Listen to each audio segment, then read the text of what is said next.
हाँ जी, तो हम बात कर रहे थे कि आप लोगों ने इंटर में कदम रख लिया है, इसकी बहुत बहुत मुबारकबाद हो आपको और मेरी तरफ से बहुत बधाई है। यह भी एक बहुत ही डिफिकल्ट टास्क होता है कि पहला स्टेप पार करना, क्योंकि आधे तो पहले स्टेप में धराशायी हो जाते हैं कि यार पहला स्टेप ही हमारा डाउन हो गया, अब हम क्या करेंगे।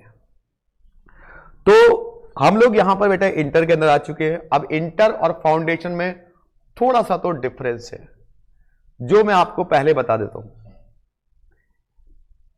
इंटर और फाउंडेशन डिफरेंस ऐसा है कि फाउंडेशन में बेसिक नॉलेज मिलती है, इंटर में आने के बाद पता चलता है कि सीए की पढ़ाई क्या है।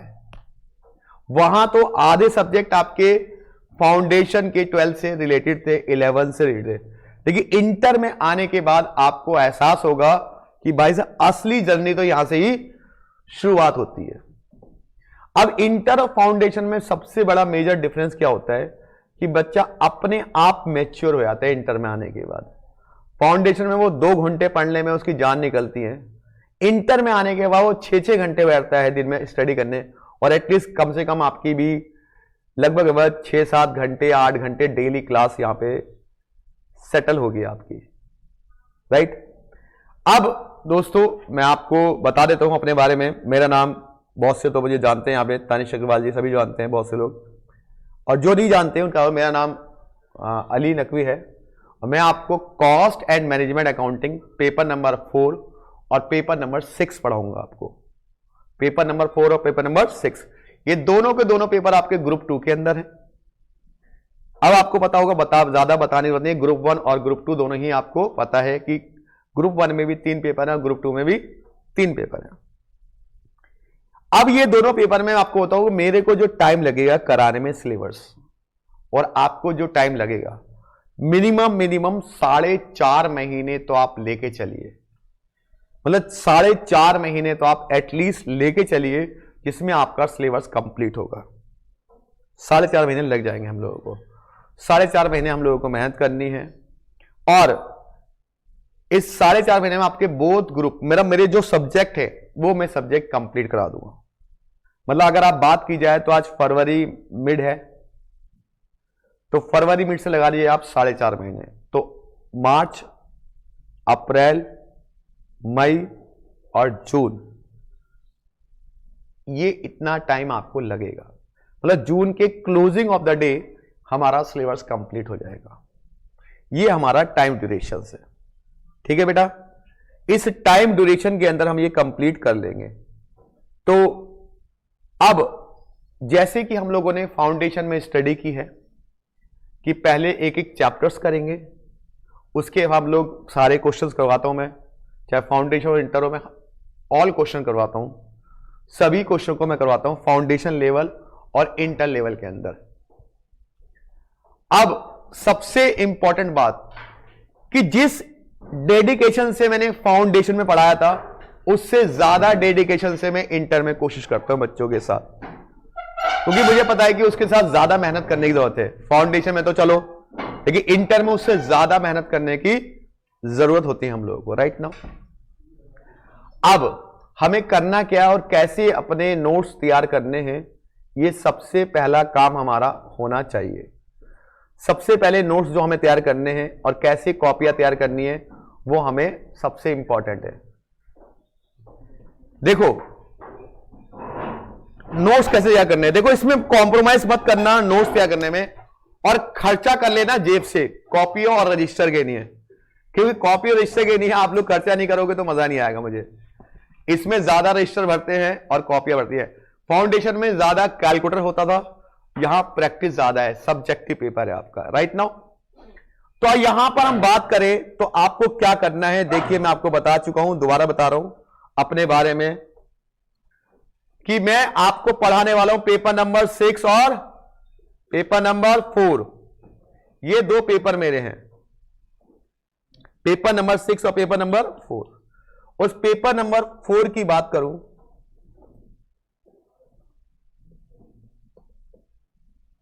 और पेपर नंबर 6, इन दोनों की टेंशन आप मुझ पे छोड़ दो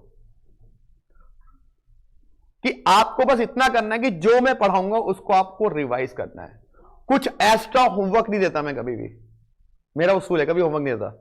जस्ट क्लास में जो पढ़ाया उसी को आपको रिवाइज करना बस। और कोई आपको क्या करना है, एक आईसीआई मॉड्यूल जो आपके पास अवेलेबल होगा, जो हम देंगे, एक बुक हमारी होगी, उसमें आईसीआई मॉड्यूल कवर अप है, और प्रीवियस ईयर के क्वेश्चन और आरटीपी और एमटीपी, बस। इससे ज्यादा किसी एक्स्ट्रा बुक्स पे जाने की जरूरत नहीं है आपको। इसके पीछे रीजन बताता हूं।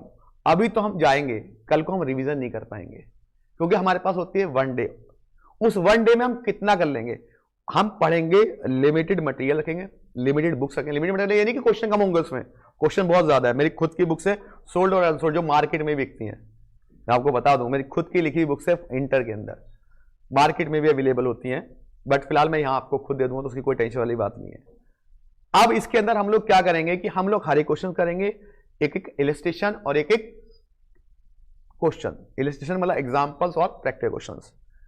उसके बाद हम लोग क्या करेंगे, एक सिनेरियो डिसाइड कर लेंगे। जैसे फ्राइडे को हमारा टेस्ट का सिनेरियो होता है, तो हम लोग इस बार 4 क्लास के बाद टेस्ट लेंगे, क्योंकि 1-2 क्लास में तो कॉन्सेप्ट ही पूरे नहीं होते इसके अंदर।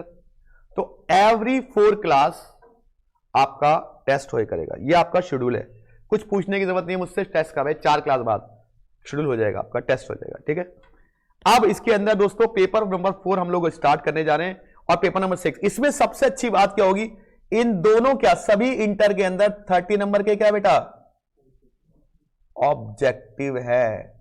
और सबसे अच्छी बात क्या है आदर्श भाई इसके अंदर, कि भाई साहब नेगेटिव मार्किंग नहीं है। तो जय माता दी करने में डरना तो है ही नहीं, लेकिन जय माता दी सोच समझ करना, ये नहीं कि हाँ, लेकिन एक फायदा हो गया, छोड़ने का ऑप्शंस नहीं, करके जरूर आना, नहीं आता तो भी करके आना, क्योंकि नेगेटिव मार्किंग तो अवेलेबल है ही नहीं। क्या है बेटा, हमेशा नेगेटिव मार्किंग तो है ही नहीं।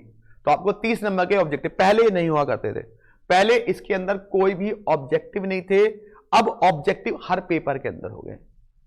इसलिए ऑब्जेक्टिव बढ़ने से क्या हो गया, इंपॉर्टेंस किस चीज की बढ़ गई, हर एक फॉर्मूले की इंपॉर्टेंस बढ़ गई है, हर एक कॉन्सेप्ट की इंपॉर्टेंस बढ़ गई है। पहले थ्योरी बिल्कुल नहीं आती थी, अभी भी नहीं आएगी इन दोनों पेपर के अंदर। प्रैक्टिकल के फॉर्मूले ऑब्जेक्टिव में पूछे जाएंगे, तो थ्योरी का क्वेश्चन ना के बराबर आता है इसके अंदर, प्रैक्टिकल क्वेश्चन ज्यादा है इसके अंदर, पूरा प्योर प्रैक्टिकल है और वेरी इंटरेस्टिंग प्रैक्टिकल है। तो दोस्तों हम स्टार्ट करते हैं लेके प्रभु का नाम। मैं उम्मीद करता हूं कि जो आना है वो आगे है, जो नहीं आ रहा है वो रिकॉर्डेड देख लेगा। तो मैंने 15 मिनट ऑलरेडी गप्पे शप्पे मार लिए आप लोगों के साथ, तो स्टार्ट किया जाए, ठीक है आदर्श भाई। तो चलिए पेपर नंबर 4 से हम स्टार्ट करने जा रहे हैं। पहले 1 बजे तक चलेगी पेपर नंबर 4 की क्लास, फिर 10 मिनट का ब्रेक होगा, फिर पेपर नंबर 6 की क्लास, दोनों सब्जेक्ट की क्लास चलेगी। चलिए, और कॉपी क्या बनानी है, देखो आपको 2 कॉपी बनानी है, 2 कॉपी, 2 रजिस्टर। एक रजिस्टर बनाना है 200 पेज का, और एक बनाना है जितने मर्जी पेज का, 500 1000 पेज का। एक में केवल आपको कॉन्सेप्ट, डेफिनेशंस, फॉर्मूले लिखने, एक में आपको प्रैक्टिस करनी है, ठीक है बेटा। एक में क्या लिखना है आपको, कॉन्सेप्ट, फॉर्मूले, और एक में क्या करनी है आपको, प्रैक्टिस करनी है। तो चलिए now we start today the chapter है, ओ सॉरी चैप्टर नहीं, पेपर नंबर कौन सा है बेटा, 4, जिसका नाम है क्या, बोलो सर। पेपर नंबर 4 का नाम तो हमें पता ही नहीं है, मैं बताता हूं, लिखिए। पेपर नंबर 4 का नाम है cost and management accounting, cost and management accounts.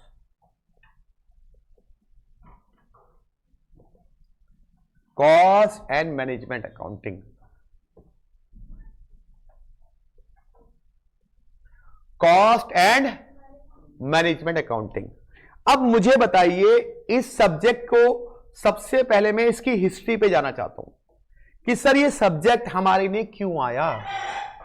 हम बेवकूफ हैं, इतने सब्जेक्ट पढ़ते हैं, हमें ये नहीं पता चलता कि ये सब्जेक्ट लाए क्यों, इसके पीछे लॉजिक क्या था, और ये कब आया, इसका जन्म कब हुआ, कब ये पैदा हुआ और कब ये मरेगा। मरेगा तो पता नहीं कब, लेकिन पैदा कब हुआ बता सकता हूं मैं इस घर में। देखिए कॉस्ट एंड मैनेजमेंट अकाउंटिंग का कॉन्सेप्ट तो वैसे 18वीं सदी में आ चुका था। सबसे पहले जनरल मोटर्स एक कंपनी थी, उसने इस कॉन्सेप्ट का यूज किया था। लेकिन दोस्तों हमारे हिंदुस्तान में ये कॉन्सेप्ट कब आया, कब इसका जन्म हुआ, कैसे इसका हुआ, क्यों जन्म हुआ, सबसे पहली बात, इस सब्जेक्ट का जन्म क्यों हुआ? Question mark. कोई भी हम काम करते हैं तो आप बोलते हैं सर लॉजिक दो कि इसके पीछे लॉजिक क्या है। भाई जो सब्जेक्ट बना ना, इसके पीछे लॉजिक क्या है, क्यों बना, क्या रीजन है, ये मैं बताना चाहता हूं। देखिए, आप लोग कहीं भी जाते हो रेस्टोरेंट में खाना खाने, क्या रेस्टोरेंट में आंखें बंद करके बैठ जाते हो और बोल देते हो उसको कि भाई साहब कुछ भी लिया? क्या करते हो आप बताओ? सबसे पहले आप उनका लिस्ट वाला क्या लाते हो? क्या कहते हो? भाई साहब अरे छोले भटूरे बड़े महंगे साले, मोमोज अबे ये भी महंगे, ये लिया सस्ता वाला, ऐसे बोलते हो ना?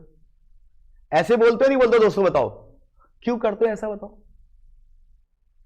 क्यों करते हो ऐसा? सर पॉकेट में पैसे होंगे वरना बर्तन मारने पड़ जाएंगे। शॉपिंग करने जाओ, कोई सूट या टी शर्ट आपको पसंद आ जाती है, सबसे पहले क्या तो उसका प्राइस टैग देखते हो। क्यों? क्योंकि जेब में पैसा नहीं है तो कैसे? दोस्तों इसी तरह से जब भी कंपनी कोई प्रोडक्ट बनाती है, जब भी कंपनी कोई प्रोडक्ट बनाती है तो उस प्रोडक्ट को बनाने की कॉस्ट एस्टिमेट करती है, एस्टिमेट पता लगाती है पहले से। जैसे आप आरकेजी में आए, आपने बोला सर मुझे ये सब्जेक्ट लेना है, बताओ कितनी फीस लगेगी? आपने पहले एस्टिमेट लिया नहीं लिया? उसके बाद जाके आपने मन बनाया कि ज्वाइन करना है या? तो कंपनी भी जब कोई नया प्रोडक्ट बनाती है दोस्तों, तो उस प्रोडक्ट को बनाने से पहले उसकी कॉस्ट के बारे में पता लगाती है, जिससे कि मुझे आसानी से पता चल जाए कि ये प्रोडक्ट कितने का बनेगा और कितने का मार्केट में बिकेगा, जिससे मुझे प्रॉफिट होगा या लॉस होगा।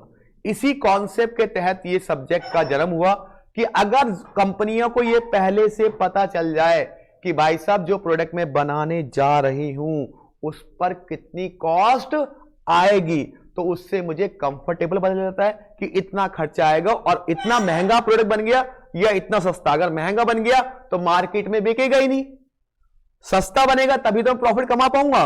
तो कॉस्ट एंड मैनेजमेंट अकाउंटिंग का उदय या इसका जन्म इसी बात से हुआ कि अगर कंपनी कोई भी प्रोडक्ट बनाए, उसकी कॉस्ट अगर हमें पहले से पता चल जाए तो हमारे लिए क्या हो जाएगा बेटा? आसानी हो जाएगी। क्या हो जाएगी बेटा? आसानी हो जाएगी। दोस्तों इसी कॉन्सेप्ट को एप्लीकेबल किया गया और जितनी भी बड़ी बड़ी कंपनीज होती है, आप भी देखो ना रियल लाइफ में हमेशा यही देखते हो, कहीं शॉपिंग करने जाओ, किसी डॉक्टर के पास जाओ तो उसकी कंसल्टेंसी फीस देखते हो, किसी कोचिंग में जाओ तो उसकी फीस पहले देखते हो, बाद में ही तो डिसीजन लेते हो बेटा कि भाई मैं दे पाऊंगा या नहीं दे पाऊंगा। अब दोस्तों कॉस्ट एंड मैनेजमेंट अकाउंटिंग भी यही कॉन्सेप्ट है। ये कब आया, क्यों आया, ये बता दिया कि पहले से कॉस्ट के बारे में एस्टिमेशन पता चल जाए, जिससे मुझे, जैसे मान लो अभी हमारे बीच में सूर्यांशी जी आई है, ये पास हो गई है, बहुत बहुत मुबारक हो उनको। अब ये सबको पार्टी देना चाहती हैं कि भाई मैं पास हुई है, आप सबको मैं पार्टी दूंगी। तो जाके पार्टी में, अरे भैया पहले अपनी जेब देखेंगी तभी तो कहेंगे भाई मैं यही खिला पाऊंगी। एस्टिमेशन ले लेंगे ना कि कितना खर्चा आएगा। ऐसा तो नहीं भाई साहब मैं तो नहीं हूं अंबानी की औलाद कि चल भाई कोई बात नहीं देख लूंगा, बाप बाप बहुत अमीर है। मोस्ट ऑफ द हम क्या करते हैं, पहले अपना बजट देखते हैं भाई साहब। हो सकता है आप लोग कभी, मैं अपनी बात करो, सॉरी बुरा मत माना, कभी सोचो कि सर मेरे बारे में कहते हैं मैं तो बहुत अमीर आदमी हूं। नहीं, मैं अपनी बात कर लेता हूं, आप लोगों को बुरा न लग जाए, क्योंकि यंग जनरेशन है, जनरेशन बड़ी जल्दी हार्ड हो जाती है आजकल छोटी छोटी बातों से। तो दोस्तों ये है हमारे अंदर। तो अब ये कॉन्सेप्ट इंडिया में कब आया? इंडिया में जो कॉन्सेप्ट आया, आप बताइए हिंदुस्तान आजाद कब हुआ था? ये तो पता होगा 1947 में आजाद हुआ था। हिंदुस्तान जब आजाद हुआ उसके 2 साल बाद ना सीए की जरूरत पड़ गई, चार्टर्ड अकाउंटेंट की जरूरत पड़ गई कि यार जब हिंदुस्तान को अंग्रेज लूट के ले गए ना, अब मुझे चीजें मैनेज करनी है, मुझे कंपनी खोलनी है और पैसे का हिसाब किताब रखना है। तो पैसे का हिसाब किताब रखने के लिए एक मुनीम जी का जन्म हुआ जिसका नाम था चार्टर्ड अकाउंटेंट। ये कब आया था पता है? ये आया, सीए आया था, बताओ कब आया था? अरे दोस्तों सीए कर रहे हो ये नहीं पता है? 1949 में सीए का एक्ट पास हुआ पार्लियामेंट के अंदर, ठीक है। तब वहां से सीए का आज तक कोर्स चलता आ रहा है और आप देख लो 21वीं सदी में आप चल रहे हो 2024 के अंदर। इसके 10 साल बाद क्या हुआ, जब एक चार्टर्ड अकाउंटेंट अपॉइंट कर दिया गया कंपनी के लिए पैसे का हिसाब रखने के लिए। इसके 10 साल बाद हमें जरूरत महसूस हुई किसकी? एक कॉस्ट अकाउंटेंट की। जब कंपनियां मैन्युफैक्चरिंग करने लगी प्रोडक्ट, नई नई इंडस्ट्री लगने लगी, तो इंडस्ट्री लगाने से पहले उसकी कॉस्ट के बारे में पता लगाया जाए। तो इसके लिए यार कहा यार एक कॉस्ट अकाउंटेंट होना चाहिए जो हमें बता सके कि इस प्रोडक्ट या इस सर्विस की कॉस्ट क्या रही है। तो उसके 10 साल बाद, कब बेटा? 10 साल बाद CWA, cost work accountant of India, cost work accountant of India, एक एक्ट पास हुआ 1959 में। कब पास हुआ बेटा? 1959 में पास हुआ। तब जाके बेटा cost and work accountant Calcutta में इसका हेड ऑफिस है। उसके बाद कुछ सालों बाद इसका नाम चेंज करके क्या बन गया?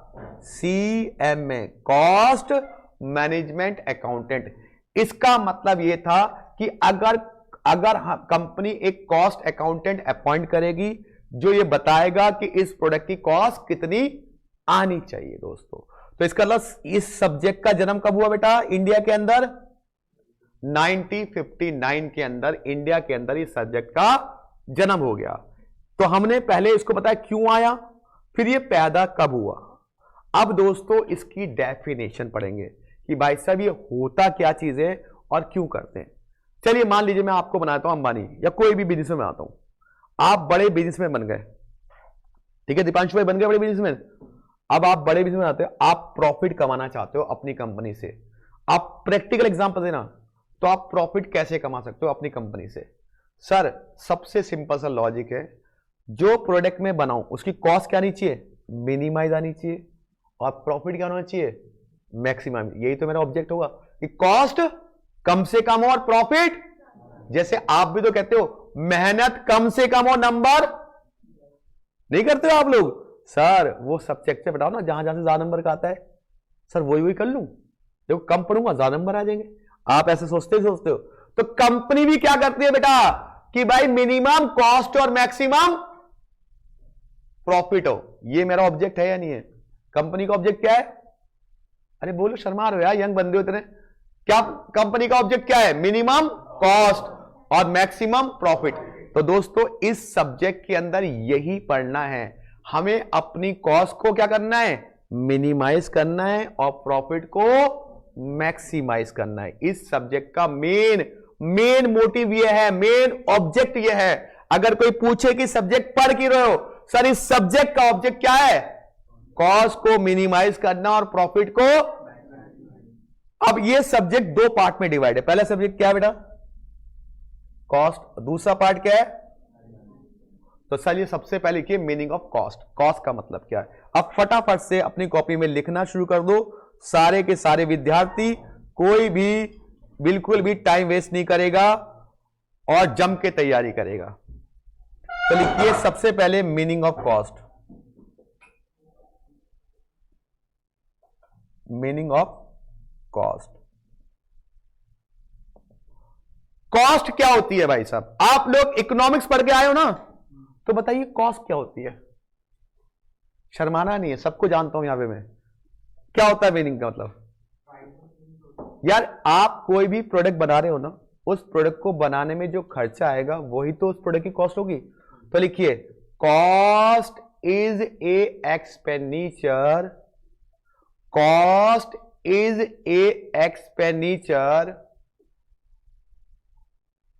For producing A product, for producing A product और रेंडरिंग ए सर्विस, और rendering a service. Cost is a expenditure for producing A product और रेंडरिंग ए सर्विस। कॉस्ट क्या है? किसी भी प्रोडक्ट को बनाने का खर्चा या कोई सर्विस आप ले रहे हो उसको लेने का खर्चा। जैसे आप में से बहुत से लोग मेट्रो पकड़ के आए होंगे, आए हो ना मेट्रो पकड़ के। क्या आपने कभी सोचा है कि मेट्रो वाले ने आपसे 20 रुपए ही चार्ज क्यों किए? किस तरह से 20 रुपए कॉस्ट निकाली? हम सिखाएंगे आपको इस सब्जेक्ट के अंदर कि कैसे उसने 20 रुपए कॉस्ट कैलकुलेट की आपकी। मान लो आप 12 से आए हो, कहीं से भी आए हो यहां तक का, या 10 रुपए लिया होगा। तो ये हम इस सब्जेक्ट में सीखने वाले हैं। बड़ा इंटरेस्टिंग है, अगर आप सीखोगे बड़ा मजा आएगा आपको। बहुत से लोग आप में से मेट्रो से आते हैं, बहुत से लोग आप बस से आते होगे, बहुत से आप कैब से आते होगे, नहीं आते होगे? कभी आपने सोचा है कि ये कैब वाला मुझसे 250-300 रुपए क्यों ले रहा है, ये मेट्रो वाला 20 रुपए क्यों ले रहा है, किस तरह से अपनी कॉस्टिंग कर रहा है दोस्तों, ये पराग गुप्ता सर इतने फीस क्यों ले रहे हैं, क्या रीजन है इसके पीछे, ये सारे कारण है। तो एक कॉस्ट को कैलकुलेट करना हम सिखाएंगे आपको, ये नहीं कल को सीखोगे सर लाओ आज आपकी कॉस्टिंग करता हूं मैं, पराग सर पकड़ लो, लाओ सर कॉस्टिंग करेंगे, आपको अली सर ने सिखाइए, आपके इंस्टीट्यूट की मैं कॉस्टिंग करता हूं आज। तो कॉस्ट का मतलब होता है कोई भी प्रोडक्ट आप बनाइए या कोई भी सर्विस आप लीजिए, या किसी डॉक्टर के पास जाओ तो डॉक्टर साहब क्या बोलते हो, डॉक्टर साहब देखिए मेरी तबीयत ठीक नहीं है बताइए, तो डॉक्टर साहब कहते हैं लाइए मेरा कंसल्टेंट चार्ज कितने रुपए, 1000 रुपए, ऐसा बोलता है। तो उसने आपको सर्विस दी, आपने उससे क्या लिया, सर्विस ली, उसने आपने उसकी सर्विस की कॉस्ट बता दी कि मेरी कॉस्ट कितनी है, 1000 रुपए, ठीक है जी। तो कॉस्ट का मतलब क्या होता है, कोई भी प्रोडक्ट बनाइए और या कोई सर्विस लीजिए, उस पर जो भी आप खर्चा करते हो इट इज कॉल्ड कॉस्ट। इतना समझ में आया बेटा, किसी को दोबारा पूछना इसके बारे में। अब दोस्तों कॉस्ट के बारे में अब आता है कुछ वर्ड।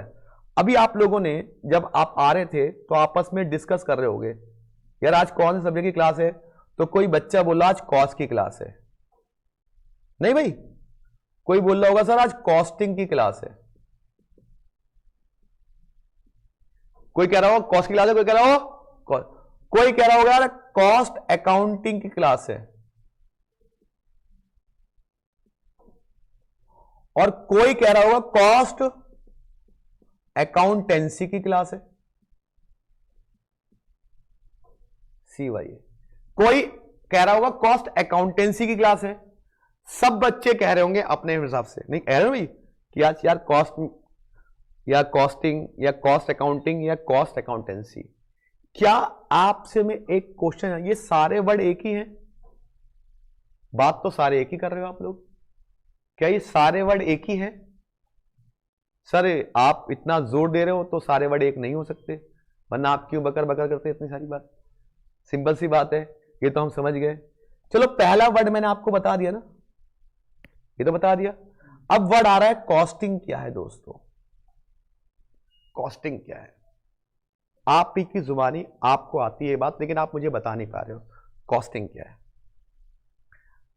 देखिए आपने देखा होगा, कभी खैर देखा तो नहीं होगा, अभी आपने काम नहीं किया किसी कंपनी के अंदर, लेकिन आपने रियल लाइफ में कुछ बातें सीखी होंगी। क्या बातें सीखी होंगी, ध्यान से सुनिएगा। कि आपने देखा होगा कि जो एक फैमिली, मान लो मैं आपकी बात करूं दीपांशु भाई, एक जनरल नॉलेज का क्वेश्चन है, दीपांशु भाई आपके महीने भर की पॉकेट मनी का खर्चा क्या होता होगा, एक जनरल नॉलेज की बात है, 1000, बस, बड़ा सस्ता यार, बड़े सस्ते भाई, ये तो बड़े, मतलब पॉकेट मनी आपकी 1000 रुपए का खर्चा है। बेटा आपका नाम क्या है? यशस्वी। अरे तुम तो जानते हो। ये बेटा आप बताओ पॉकेट मनी का क्या खर्चा होगा महीने का? इतना ही होगा आपका भी, किसी का इससे ज्यादा इससे कम हो सकता है। अरे शर्मा क्यों रहे हो तुम, तो ऐसे मारो जैसे मैं आपके पैसे ले लूंगा। अरे यार शर्मा मत हो, यहाँ पे प्रैक्टिकल चीजें सीख रहे हैं ना हम लोग। चलो छोड़ो कोई बात नहीं, ये नहीं बता कोई बात नहीं, इस एग्जाम्पल को मारो गोली, तुम बताने में शर्मा रहे हो, चाहे 5000 खर्च करो तो बता नहीं रहे हो कि मैं 5000 खर्च करता हूं। चलिए कोई बात नहीं। आपने देखा होगा कि किसी फैमिली का खर्चा, चलो तुम्हारी फैमिली का खर्चा किसी का 1 लाख में भी चल जाता है, किसी का खर्चा 5 लाख होता है, किसी का खर्चा 10,000 होता है, ऐसा ना? एक फैमिली का खर्चा 10,000 भी हो सकता है, एक फैमिली का खर्चा 1 लाख भी, एक फैमिली का खर्चा 5 लाख भी। ये खर्चा अलग अलग क्यों होता है ये बताओ? स्टैंडर्ड ऑफ लिविंग, बिल्कुल सही कहा। जैसे कि भाई दीपांशु भाई कह रहे हैं कि भाई साहब मैं तो अमीर आदमी हूं, मैं 5000 से कम की शर्ट नहीं पहनता। मैं कह रहा हूं मैं गरीब आदमी हूं, मैं तो भाई साहब 500 की शर्ट नहीं पहनता।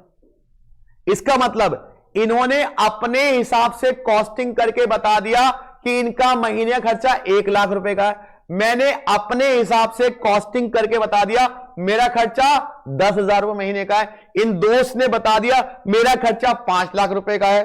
इसके अलावा हर कंपनी का अपना अपना तरीका होता है कॉस्ट को कैलकुलेट करने का। मेट्रो वाले अपने तरीके से कॉस्ट कैलकुलेट करते हैं, ऑटो वाले अपने तरीके से करते हैं, ठीक है भाई, बस वाले अपने तरीके से करते हैं, रेलगाड़ी वाले अपने तरीके से करते हैं। तो ये जो तरीका अपनाते हैं, जो तरीका वो अपने अपने लिए यूज करते हैं, उस तरीके को कहते हैं क्या?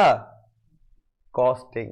कौन सा मेथड उन्होंने अप्लाई किया है अपनी कॉस्ट कैलकुलेट करने के लिए, किस तरीके से उन्होंने अपनी कॉस्ट कैलकुलेट की है, उस तरीके को, उस मेथड को कहते हैं क्या, कॉस्टिंग। तो लिखिए इसके बारे में सारे के सारे विद्यार्थी फटाफट से लिखिएगा, बहुत बढ़िया तरीके से, कोई टेंशन वाली बात नहीं है।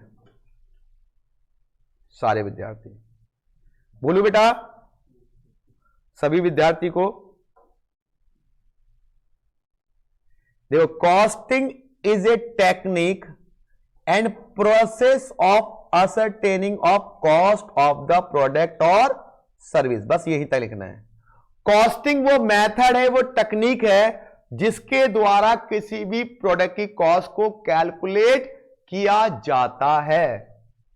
किसी भी प्रोडक्ट की कॉस्ट को कैलकुलेट किया जाता है, वो कहलाती है बेटा क्या, कॉस्ट। क्या कहलाती है बेटा, कॉस्ट। कॉस्टिंग, सॉरी, कॉस्ट वो होगी जो हमने निकाली, कॉस्टिंग। तो कॉस्टिंग क्या बेटा, वो मेथड है, वो तरीका है जिससे किसी भी प्रोडक्ट की कॉस्ट को आप कैलकुलेट करते हो। It is called costing. क्या मेरी बात थोड़ी बहुत समझ में आई बेटा आपको? तरीका देखो, इस सब्जेक्ट को पढ़ना तो रियल लाइफ से जोड़ देना। आप लोग क्या करते हो, जब सब्जेक्ट पढ़ते हो तो आप रट्टा मारते हो, अरे यार एक किताब में लिखा हुआ, नहीं, रियल लाइफ से उसको कनेक्ट कर दो, यकीन मानिए आपको सब्जेक्ट अच्छा लगने लग जाएगा। अगर आप रियल लाइफ से कनेक्ट कर दोगे, जैसे कि कुछ बच्चे अभी हॉस्टल में रह रहे होंगे, तो उनका पर महीने का खर्चा ज्यादा होगा जो यहां रह रहे होंगे उनके मुकाबले, होगा नहीं होगा भाई? क्योंकि उनका हॉस्टल खर्चे 6-7 हजार रुपए, 8 हजार 10 हजार पड़ जाता होगा, तो उनकी कॉस्टिंग नहीं बढ़ेगी। कह रहा है यार तेरा कितना है, मेरा 15,000 रुपए। कैसे? अरे हॉस्टल जोड़ना यार, वो रहता हूं और शाम को नोएडा है तो घूमने भी चले जाता हूं, वहां मोमोज भी खा लेता हूं, समझे, किसी और के साथ भी, तो खर्चा बढ़ गया नहीं बढ़ गया? दोस्तों को लेके घूम ले जाते हैं तो क्या खर्चा बढ़ गया? तो हर किसी की कॉस्ट अलग है। इसका मतलब कॉस्टिंग क्या हो गया, वो मेथड हो गया जिसके थ्रू आप किसी भी प्रोडक्ट की कॉस्ट कैलकुलेट, और मेथड हर कंपनी का क्या होता है, अलग अलग होता है। तो कॉस्टिंग मतलब क्या होता है, वो टेक्निक या वो मेथड जिससे हम किसी भी प्रोडक्ट की कॉस्ट कैलकुलेट करते हैं।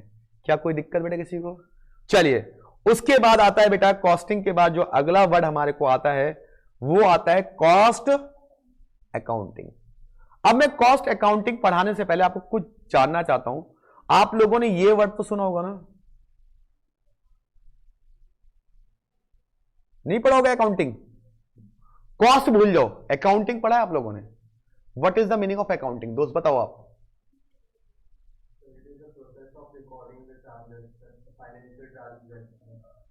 सिंपल सी बात है, बिल्कुल सही कह रहे हैं कि भाई जितनी भी ट्रांजैक्शंस होती है उनको रिकॉर्ड करने के लिए लगता है अकाउंटिंग, ये होता है।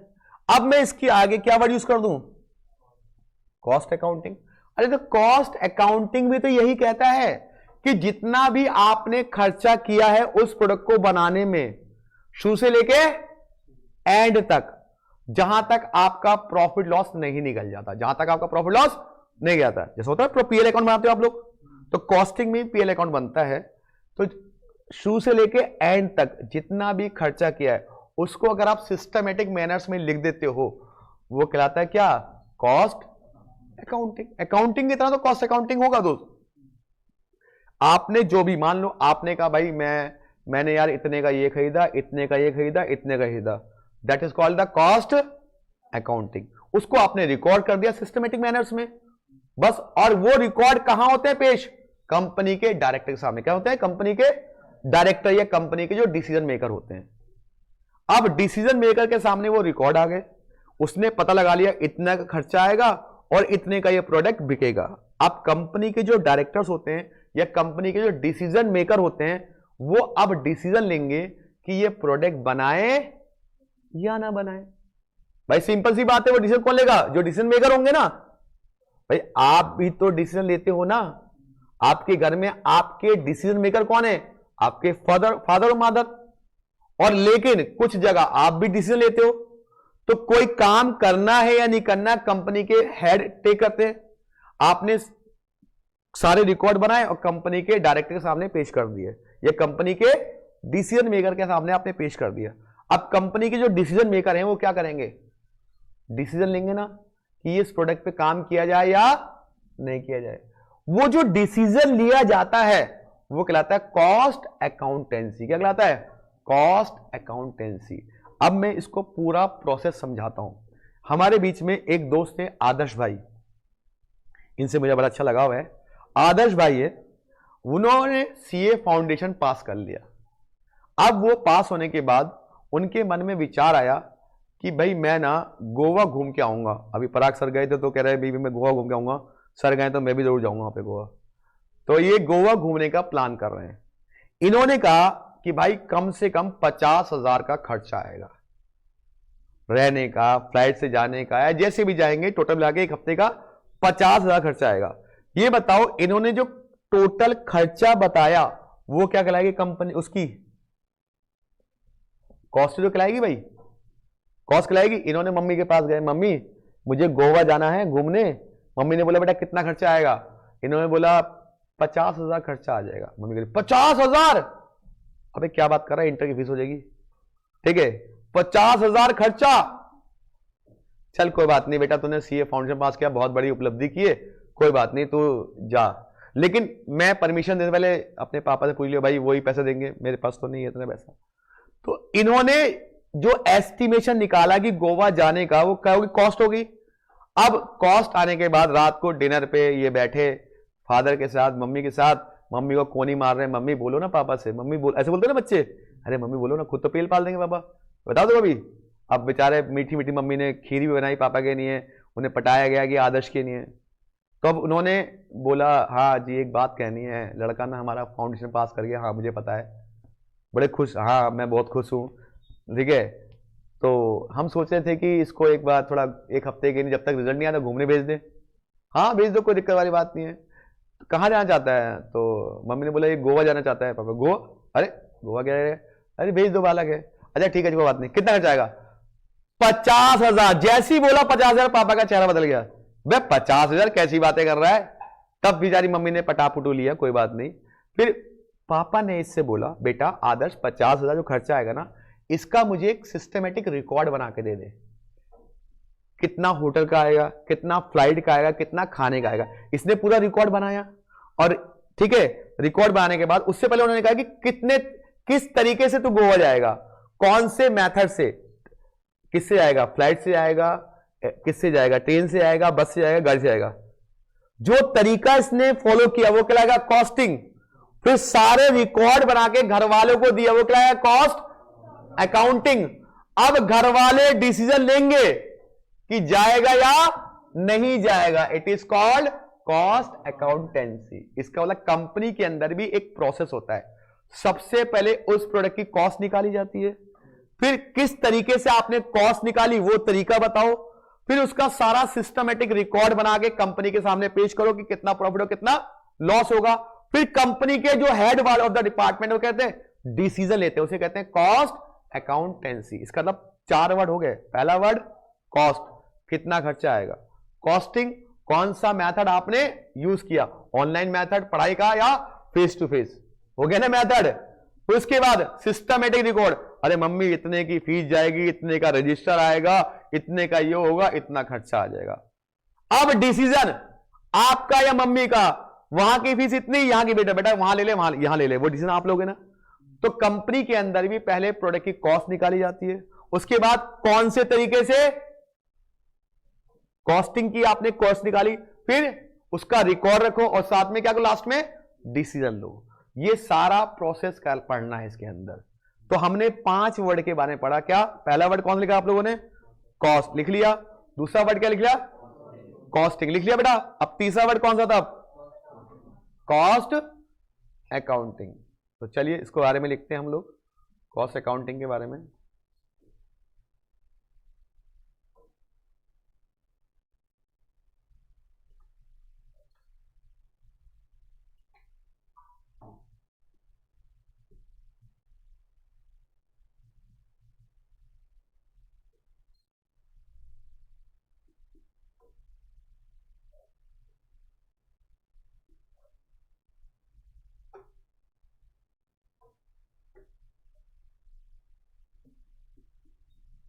चलिए कॉस्ट अकाउंटिंग लिखिए। कॉस्टिंग तो लिख लिया बेटा आप लोगों ने, कॉस्ट अकाउंटिंग, ये लिखा नहीं लिखा? Cost accounting is defined as the process of accounting for cost which begins, मतलब स्टार्ट कहां से होता है? With the recording of all income ex and expenditure basis on the which are, किस बेस पे वो कैलकुलेट किए जाते हैं, मतलब इतना खर्चा आएगा, इतनी इनकम होगी, सारा रिकॉर्ड पीएल अकाउंट बनाना है। And with the preparation of periodical statement, reports बनाओ, और रिपोर्ट किसके पास जाएगी? वो जो कंपनी के डिसीजन मेकर हैं। And ascertaining controlling the cost. तो फटाफट से टिप लो ये, फिर कॉस्ट अकाउंटेंसी को मैं शॉर्ट में लिखवा दूंगा। ये बेटा क्यों बता रहा हूं मैं आपको? क्योंकि ऑब्जेक्टिव में वो पूछ सकता है आपसे, वो 30 नंबर के ऑब्जेक्टिव है। देखिए थोड़े बहुत तो मुझे थ्योरी पढ़ानी पड़ेगी बेसिक क्लियर करने के लिए, आपको डायरेक्टली में प्रैक्टिकल पे नहीं जा सकता, आपको कॉन्सेप्ट बताने पड़ेंगे तभी जाके आप कर पाओगे।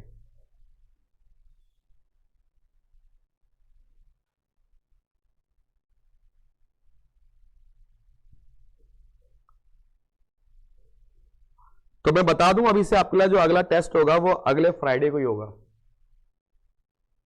क्योंकि 4 क्लास का है ना, तो आज पहली क्लास है, तो 3 क्लास हो जाएगी वेडनेसडे को खत्म, उसके बाद टेस्ट होगा फ्राइडे को।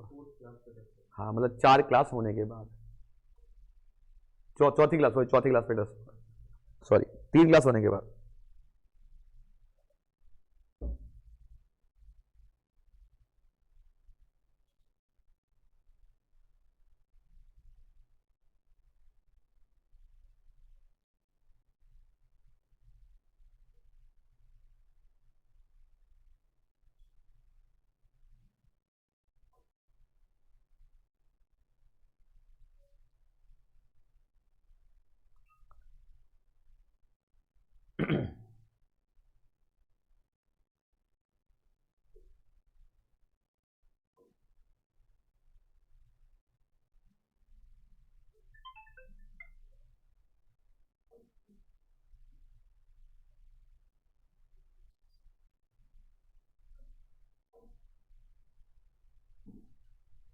तो कॉस्ट का मतलब किसी भी प्रोडक्ट को बनाइए उस पर कितना खर्चा आएगा, कॉस्ट। फिर वो प्रोडक्ट की कॉस्ट कैसे निकाली जाती है, कॉस्टिंग। फिर उसका सारा रिकॉर्ड रखना और प्रॉफिट लॉस निकालना, दैट इज कॉस्ट अकाउंटिंग। फिर बाद में डिसीजन लेना, that is called cost accountancy. Very nice. किसी को कुछ पूछना है बेटा? ऑनलाइन में जो बच्चा है वो पूछ सकता है, मैसेज मुझे कर सकता है, मैं उसका रिप्लाई कर दूंगा। अब दोस्तों, अब हम थोड़ा सा, हमने बेसिक पढ़ लिया कॉस्टिंग क्या होती है। इसका मेन ऑब्जेक्ट है कॉस्ट को मिनिमाइज करना, प्रॉफिट को मैक्सिमाइज करना।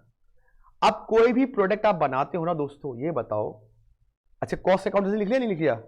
लिखिए, cost accountancy help in decision making, बस इतना लिख लो। Cost accountancy help in decision making. Cost accountancy help in decision making, मैं बोल रहा हूं उसमें नहीं, देखो, cost accountancy help in decision making. Decision लेने में हेल्प करती है क्या? Cost accountancy. ठीक है जी। तो cost accountancy always help in decision making. अब दोस्तों ये बताओ, हम जब कोई भी प्रोडक्ट बनाते हैं, सोच समझ के दिमाग से आंसर देना, कोई किताब की बातें नहीं करेंगे, हम बिल्कुल रियल लाइफ की बात करेंगे। अगर हम कोई भी प्रोडक्ट बनाते हैं तो उस प्रोडक्ट को बनाने के लिए क्या बेसिक रिक्वायरमेंट होती है।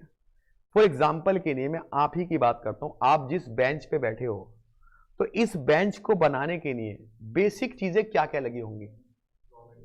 सबसे पहले तो इसको बनाने के लिए इसका लकड़ी का रॉ मटेरियल लगा होगा। Very good. उसके बाद बिल्कुल प्रैक्टिकल सीखना, हम यहां प्रैक्टिकल पढ़ने आए हैं, फिजिक्स की तरह प्रैक्टिकल पढ़ना है कॉस्टिंग के अंदर। और बताओ क्या लगा होगा? सर इसको बनाने के लिए लेबर लगी होगी, क्योंकि बिना लेबर के तो टेबल बनेगी नहीं बेटा, बनेगी? बताओ। और क्या लगा होगा? कुछ ऐसी चीज जो आपको नजर नहीं आ रही इस टेबल के अंदर।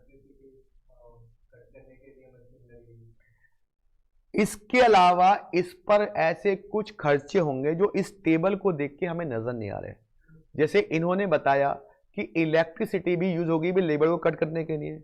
इन्होंने बताया फेविकोल भी तो इसमें लगा हुआ है जो हमें नजर नहीं आ रहा, हमें तो केवल लकड़ी लग रही है, लोहा लग रहा है और बनाने वाला बंदा नजर आ रहा है, लेकिन उस बनाने के अलावा के दुआ। इतना कंपनी जब भी कोई प्रोडक्ट बनाती है तो 3 बेसिक उसके एलिमेंट होते हैं, 3 बेसिक एलिमेंट। तो लिखिए टॉपिक का नाम है एलिमेंट ऑफ कॉस्ट। क्या नाम है बेटा? Element of cost, element of cost. 3 basic element हैं भाई साहब। सबसे पहले बताइए, उसको बनाने के लिए लगता है मटेरियल। क्या लगता है? क्या बिना किसी मटेरियल के कोई प्रोडक्ट बन सकता है क्या? सर इम्पॉसिबल है भाई, बिना मटेरियल के तो प्रोडक्ट नहीं बना सकता मैं। मुझे लगता है कि कोई बना देगा। बना देगा होगी? मान लो घर में आपको भूख लगी है, आप घर में कुछ बनाना चाहते हैं और आप वो बनाने का सामान ही नहीं तो आप बना पाओगे, चाहे आप कितने अच्छे कारीगर हो। तो बिना मटेरियल के कोई प्रोडक्ट नहीं बनता। दूसरा, चलो जी, क्या होती है दूसरा? लेबर। क्या बिना वर्कर के आप प्रोडक्ट बना सकते हो?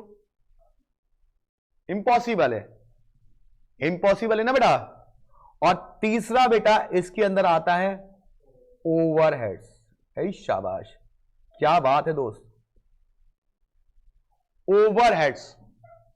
अब आपको ये बातें मैं समझाता हूं एक एक करके, और जानते हैं टॉपिक नहीं है बल्कि चैप्टर का नाम है। ये मटेरियल चैप्टर ही है, लेबर पूरा एक चैप्टर है, ओवरहेड पूरा एक चैप्टर है।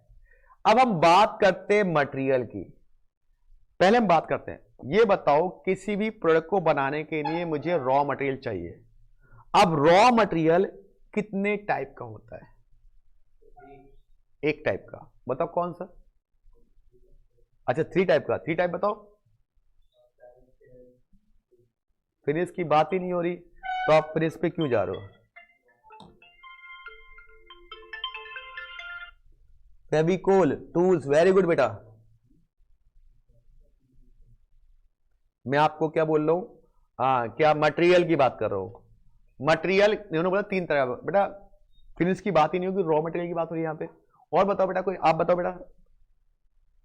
कोई बात नहीं, देखो आपको आता है लेकिन आप शर्मा रहे हो सारे सारे। आपको रियल लाइफ में आप यूज करते हो इस चीज को अपनी जिंदगी में हमेशा। मटेरियल 2 तरह का होता है, मैं बताता हूं। एक होता है डायरेक्ट, एक होता है इनडायरेक्ट। अरे सर, डायरेक्ट और इनडायरेक्ट मटेरियल। अब ये डायरेक्ट क्या होता है और इनडायरेक्ट क्या होता है, पहले ये समझो।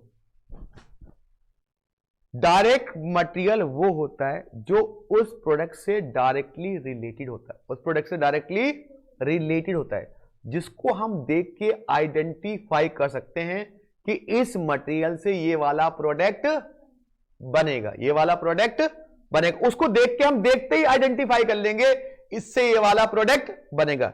एग्जाम्पल देता हूं, रियल लाइफ का एग्जाम्पल, बहुत बढ़िया सा एग्जाम्पल है। आदर्श भाई पे क्लास चले तो आदर्श भाई का एग्जाम्पल था। एक बार आदर्श भाई मार्केट से पनीर लेके आ रहे थे, व्हाइट कलर की पन्नी में, जो ट्रांसपेरेंट है, जो दिखाई देता है। तो ये पन्नी में पनीर लेके आ रहे थे, इनके दोस्त मिल गए, बॉडी बिल्डर है इनके दोस्त, ठीक है। क्या नाम है उसका पता ना? वेदांत। वेदांत साहब मिल गए। अब भाई साहब आज तो घर पे पनीर की सब्जी बनेगी, ऐसा कह देगा नहीं कह देगा? भाई देखते ही क्या हो गया, आज तो घर पे पनीर की सब्जी बनेगी, देखते ही आपने आइडेंटिफाई कर लिया, ठीक है। अब दूसरे दिन ये नमक लेके आ रहे थे, क्या बोलेगा? आज तो घर पे नमक की सब्जी बनेगी। अरे नमक क्या है? इनडायरेक्टली हर किसी सब्जी में हेल्प करता है। तो कुछ ऐसा मटेरियल जो उसी पर्टिकुलर जॉब से रिलेटेड हो, वो क्या हो गया?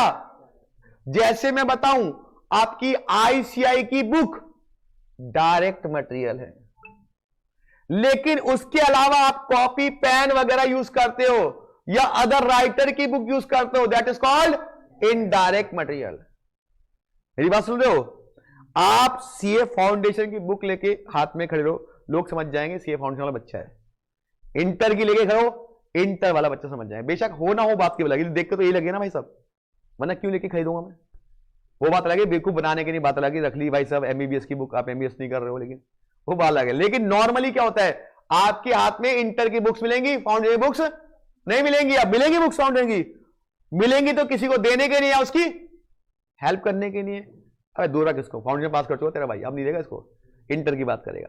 तो इसी तरह कंपनी के अंदर जब प्रोडक्ट बनाते हैं तो दो तरह का मटेरियल होता है, एक होता है डायरेक्ट, एक होता है इनडायरेक्ट। तो डायरेक्ट मटेरियल वो होता है जो पर्टिकुलर जॉब से रिलेटेड होता है, इनडायरेक्ट उस जॉब को हेल्प करता है। जैसे इस बेंच के लिए ये लकड़ी हो गया, ये लोहे के पाइप हो गए, ये क्या हो गया डायरेक्ट मटेरियल। और इसमें फेविकोल जो इसमें कीलें लगी हैं वो क्या हो गया इनडायरेक्ट मटेरियल हो गया।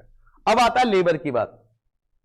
लेबर भी दो तरह की होती है, कौन कौन सी बेटा, डायरेक्ट और इनडायरेक्ट। अब आप बोलोगे सर डायरेक्ट कौन सी होती है और इनडायरेक्ट कौन सी होती है।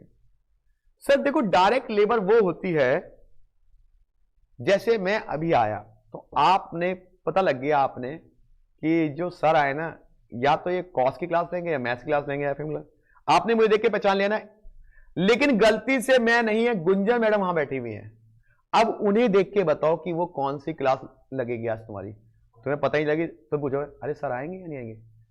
लेकिन हमें देख के अरे अब तो सर आए तो पक्का क्लास होगी कॉस की, एफएम की या मैथ्स की, यही तो बोलोगे। इधर कंपनी के अंदर कुछ ऐसे वर्कर होते हैं जो पर्टिकुलर उस जॉब से रिलेटेड होते हैं। आप देखिए घर के अंदर आपने मकान तो बनवाया होगा या मकान बनते देखा होगा ना। मकान बनाते समय एक होता है राजमिस्त्री, एक होता है मजदूर जो उसको हेल्पर होता है, जो उसका जिस दिन मजदूर आता है या मजदूर नहीं आए तब भी काम होता है, किसी और को पकड़ लो चौक से, चौराहे से बुला लो उसे। लेकिन जिस दिन राज मजदूर नहीं आता उस दिन क्या काम हो पाता है, अरे आज तो मिस्त्री साहब नहीं आए, काम नहीं हो पाएगा। तो कंपनी के अंदर भी जो वर्कर उस पर्टिकुलर जॉब को बनाते हैं वो कौन से वर्कर हो गए, डायरेक्ट वर्कर हो गए। और जो वर्कर उस जॉब को बनाने में हेल्प करते हैं it is called indirect worker. अब ओवरहेड तो बेटा बहुत ही अच्छा है। देखिए हम लोग सोचते हैं ना कि मटेरियल और लेबर पे ज्यादा खर्चा आता है, नहीं बेटा, किसी भी प्रोडक्ट को बनाने में सबसे ज्यादा खर्चा किस पे आता है, ओवरहेड पे आता है। सर क्या बात कर रहे हो, यस 100% ट्रू है, बताता हूं कैसे। अब ओवरहेड क्या होता है, सम ऑफ ऑल इनडायरेक्ट एक्सपेंस। जितने भी इनडायरेक्ट खर्चे हैं इनके अलावा वो सारे क्या होते हैं, ओवरहेड्स। अब एग्जांपल दूंगा बड़ा बेहतरीन, आपको मजा आ जाएगा। फिलहाल ये चार्ट बना लो, उसके बाद बढ़ते हैं आगे बेटा, ठीक है। चिंता मत करो, आज प्रैक्टिकल भी कराऊंगा, लेकिन पहले कॉन्सेप्ट को पहले बढ़ा दूं आपको।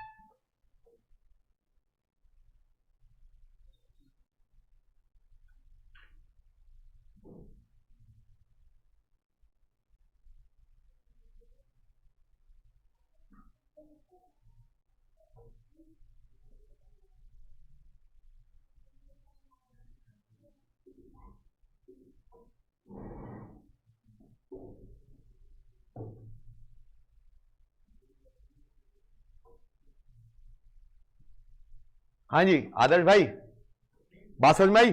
अब मैं ओवरहेड का एग्जांपल समझाने वाला, मस्त वाला एग्जांपल, एकदम मजा आने वाला एग्जांपल। ओवरहेड का एग्जांपल समझा रहा हूं कि ओवरहेड क्या होते हैं। सुनिएगा ध्यान से मस्त तरीके से। एक शख्स है, मान लो कोई भी शख्स होता है, मान लो मैं अपनी बात कर लेता हूं। मेरा बचपन से ख्वाब था कि यार जब मेरे पास कुछ पैसे होंगे ना तो मैं एक 5 स्टार होटल में आके एक दिन लंच या डिनर जरूर करूंगा। मेरी ख्वाहिश थी बचपन से, होती हर किसी कोई ना कोई ख्वाहिश होती है भाई साहब, कि यार मैं भी तो देखूंगा ना वो 5 स्टार में ऐसा कौन सा खाना मिलता है जो इतना महंगा होता है। तो मेरी ख्वाहिश थी बचपन से कि जिस दिन मेरे पास कुछ पैसे आए मैं पक्का एक 5 स्टार में आके एक लंच या डिनर में कुछ चेक करूंगा। चलो भाई, एक दिन क्या हुआ, मुझे कुछ लॉटरी लग गई 5,000 रुपए की। मैंने कहा 5,000 भाई, गरीब आदमी के लिए 5,000 तो बहुत बड़ा अमाउंट होता है, उसका महीने भर का राशन आ जाता है। तो मैंने कहा आज 5,000 की लॉटरी लगी है भाई साहब, आज तो तेरा भाई पक्का जाएगा 5 स्टार होटल के अंदर और लंच करके आएगा। मैं चल दिया भाई साहब झोला उठा करके, हम गए होटल के अंदर एकदम, मैं देखा अच्छा भाई साहब, मैं चलो लंच के लिए ऑर्डर करता हूं। मैंने लंच के लिए ऑर्डर किया। मैंने कहा भाई साहब ऐसा करो, आप ना मेरे लिए एक शाही पनीर लियो और 2 बटर नान लियो, बस यही लियो, बहुत बड़ी बात है। शाही पनीर और 2 बटर नान लियो और साथ में एक थोड़ी सी बाद में चाय या कॉफी, कुछ भी लिया ना, कोई बात नहीं। चलो जी, उसने ला दिया, मैंने खूब पील के खा लिया, एकदम जम के खाया और लास्ट में कॉफी भी मंगा ली मैंने उससे। अब मैंने कहा भाई बिल ले गया, चौड़ा होके बोलता ना, पैसा बहुत है, मैं 5,000 लेके भाई, कम बात कोई ना। चौड़ा होके बोला भाई पैसा बिल ले गया। जब वो बिल लेके आया तो बिल आया 6,000 का। मैं तो सदमे में आ गया। मैंने कहा भाई साहब, मैं उससे लड़ाई करने लगा वेटर से, ए भाई साहब बिल 6,000 कैसा हो गया? आपने क्या दिया मुझे? एक कटोरी ये शाही पनीर जिसमें 4 पनीर के टुकड़े दिख रहे हैं और ये 2 बटर नान और एक चाय, हो गया 6,000 का बिल। वो कह रहा हाँ भाई साहब हो गया 6,000 का बिल। मैं तो उसे, मैंने कहा भाई साहब क्या कह रहे हो, ये 2 नान, इसमें कितना किलो आटे खा गया मैं, और ये शाही में कितना किलो पनीर खा गया मैं। तो इतने में क्या हुआ, सामने एक मैनेजर बैठा हुआ था, आदर्श भाई पढ़े लिखे हैं, मैनेजर आ गए, तो वो समझ गया कि ये बंदा है पहली बार आया यहाँ पे, इसे कुछ नहीं पता। वो जब मैं चिल्ला चिल्ली करने लग गया वेटर के साथ, तो वो मैनेजर आया। मैनेजर ने बोला भाई साहब क्या हुआ? मैंने कहा भाई साहब देखो, मैंने सिर्फ ये खाया और 6,000 का बिल आ गया। तो मैनेजर थोड़ा पढ़ा लिखा था, कॉस्टिंग जानता था, पढ़ा लिखा था, कॉस्टिंग जानता था। उसने समझाना शुरू किया मुझे, कह रहा भाई साहब देखिए, आपको ये रोटी और ये पनीर दिख रहा है, ये क्या हो गया आपका मटेरियल, इसको बनाने में लगा हुआ, ठीक। अब इसको बनाने वाला भी एक आदमी तो होगा सर। हाँ सर वो मानता हूं, मटेरियल और लेबर, और बस। मैंने कहा और बस? वो कह रहा रुको रुको रुको, रोटी और पनीर तो आपको नजर आ गया। सर ये बताओ, जिस बिल्डिंग में आप बैठे हो उस बिल्डिंग का रेंट आपको नजर आया? वो भी इसमें इंक्लूड है कुछ ना कुछ पार्ट। वो क्या हो गया जो हमें दिखाई नहीं दे रहा, वो क्या होगा? ओवरहेड हो गया। सर मैं यहां पे मैनेजर हूं, मेरी सैलरी भी लाखों में, मेरी सैलरी का कुछ पार्ट भी इसमें इंक्लूड है, वो क्या हो गया? ओवरहेड, जो आपको दिखाई नहीं दे रहा। सर ये जो एसी लगा ना, इस एसी का बिल इसमें इंक्लूड है, जो आपको दिखाई नहीं दे रहा। समझ गए? इसका मतलब आपका मटेरियल और लेबर से ज्यादा जो कॉस्टिंग आती है वो किस पे आती है? ओवरहेड पे आती है, जो हमें दिखाई नहीं देती आसानी से। इसका मतलब कंपनी के अंदर अगर कंपनी का प्रोडक्ट बनाना हो तो दोस्तों मैं आपको बता दूं, कल को आप कंपनी के मालिक बनोगे, मैं आपको सिखाऊंगा कंपनी की इन्वेस्टमेंट कैसे की जाएगी। तो उस कंपनी के लिए आपको मटेरियल और लेबर से ज्यादा उसके ओवरहेड की चिंता होनी चाहिए। जितनी भी कंपनियां बंद होती हैं वो ओवरहेड की वजह से बंद होती हैं, रेंट की वजह से। रेंट हैवी होता, दे नहीं पाते, कंपनी क्लोज हो जाती है। मटेरियल लेबर तो रनिंग कॉस्ट निकल जाती है, लेकिन फिक्स कॉस्ट रिकवर नहीं होती। तो ऐसे खर्चे जो हमें अपनी आंखों से नजर नहीं आते दोस्तों, उसे कहते हैं क्या? ओवरहेड। आई थिंक समझ में आ गया ओवरहेड क्या होता है। अब आप लोग यहां पर भी सोचोगे, कॉस्ट एस्टिमेट करोगे, अली सर की सैलरी, किताबों की कॉस्ट, भूल जाते हो यहां का इलेक्ट्रिसिटी बिल, भूल जाते हो इस बिल्डिंग की रेंट, भूल जाते हो इसके अलावा 2 स्टाफ है उनकी सैलरी। समझने की बात? मैं आपको सिर्फ समझा रहा था प्रैक्टिकली, ये नहीं कि आपको बोल रहा हूं ये बात, लेकिन रियल लाइफ की आपको चीजें बताओ। जब आप बिजनेस में बनोगे तब जाके पता चलेगा आपको कि क्या होती है कॉस्टिंग। अभी तो आप स्टूडेंट हो, तो आपने कभी कॉस्ट बनाई नहीं किसी प्रोडक्ट की। जब आप चार्टर्ड अकाउंटेंट बन जाओगे ना, तब बोलोगे सर इस ऑडिट के मैं 1 लाख रुपए लूंगा, तब कहां से आएगी कॉस्ट? बताओगे से भाई साहब इतना एक्सपीरियंस है, इतने साल पढ़ा रहा हूं, जाने का खर्चा, वाले खर्चा, सब ऑडिट का खर्चा ही आता है, ये मेरी क्या होगी? सर्विस चार्ज होगा आपका। तो इसके अलावा ओवरहेड क्या होता है बेटा? जो एक्सपेंसेस, इनडायरेक्ट खर्चे जो हमें अपनी आंखों से नजर नहीं आते, इट इज कॉल्ड ओवरहेड। क्या इसमें किसी को कुछ पूछना बेटा? अब दोस्तों, अब आपको चैप्टर की शुरुआत करने जा रहे हैं। अगर देखा जाए तो सबसे पहला कौन सा चैप्टर आ रहा है आपके सामने? तो सबसे पहले हम मटेरियल से स्टार्ट करें, तो हमारा आज का पहला जो चैप्टर है वो मटेरियल से स्टार्ट। ठीक है, ये 1 घंटे जो मैंने बकर बकर की थी, आपको केवल बेस बताया था कि क्या होता है और कैसे होता है। तो अब हम स्टार्ट करने जा रहे हैं सभी बच्चों को मटेरियल चैप्टर नंबर 1। सब बच्चे लिखिए मटेरियल चैप्टर नंबर 1। और ये चैप्टर बेटा आता है 10 नंबर का। पहले मैं वो चैप्टर कराऊंगा जो 50-60 नंबर आपके कवर अप करा जाए, उसके बाद एक्स्ट्रा जैसे हमारा फाउंडेशन प्रोसेस है उसी हिसाब से देंगे, ठीक है। तो फाउंडेशन ना टीवीएम वगैरह बहुत महंगे चैप्टर थे, तो उसको हमने खूब घोट के पढ़ा था, वैसे इन चैप्टर को खूब घोट के पढ़ेंगे। चलिए, तो हमारा चैप्टर जो है अकॉर्डिंग टू बुक्स वैसे सेकंड है, वैसे चैप्टर नंबर 1 है, चैप्टर नंबर 1 वैसे 2 है बुक्स में। क्या नाम है चैप्टर का? Material costing. मटेरियल कॉस्टिंग,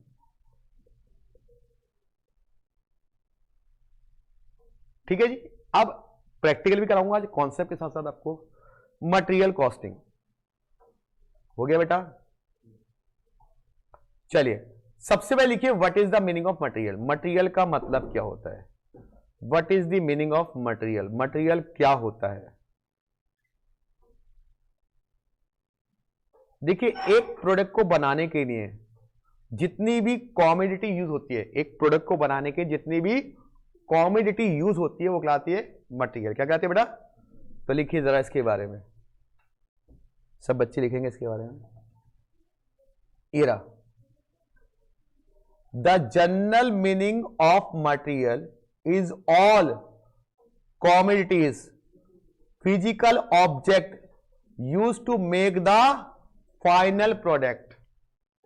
यह है मीनिंग ऑफ मटेरियल, ठीक है बेटा। किसी भी प्रोडक्ट को बनाने के लिए जो भी आप कॉमोडिटी यूज करते हो, ठीक है, दैट इज कॉल्ड मटेरियल। अब मटेरियल 2 तरह का होता है। कौन कौन सा बेटा? मैंने बताया था डायरेक्ट और इट मे बी डायरेक्ट और इनडायरेक्ट। लिख लो आराम से लिखो, कोई जल्दीबाजी नहीं है। इट मे बी डायरेक्ट और इनडायरेक्ट, ये 2 तरह का मटेरियल होता है, डायरेक्ट और इनडायरेक्ट।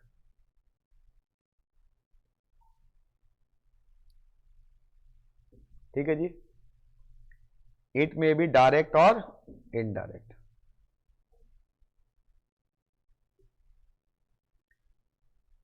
किसी को कोई दिक्कत बेटा यहां तक कि किसी भी प्रोडक्ट को बनाने के लिए जितने भी मटेरियल की रिक्वायरमेंट पड़ती है physically object, that is called raw material. Raw material 2 तरह का, कौन कौन सा? डायरेक्ट और इनडायरेक्ट। तो पहला केस लिखेंगे डायरेक्ट मटेरियल।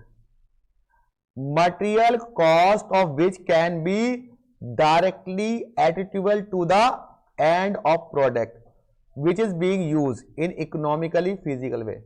डायरेक्ट मटेरियल वो होता है जो उस प्रोडक्ट से डायरेक्टली रिलेटेड होता है, उस प्रोडक्ट से डायरेक्टली। जैसे मैं समोसे बाजार हो तो समोसे का नाम सुनते ही आता है, आलू की बात आती है, होती है ना भाई। तो मुझे पता है आलू की जो कॉस्ट है वो डायरेक्ट मटेरियल है, लेकिन आलू के अलावा उसमें मिर्च लगती है, नमक लगता है, वो क्या हो गया? Indirect material. तो अगर जो प्रोडक्ट से डायरेक्टली रिलेटेड है वो डायरेक्ट मटेरियल, जो प्रोडक्ट से डायरेक्टली रिलेटेड है वो इनडायरेक्ट मटेरियल। अब बात करते हैं किसकी बेटा? Indirect material. इनडायरेक्ट मटेरियल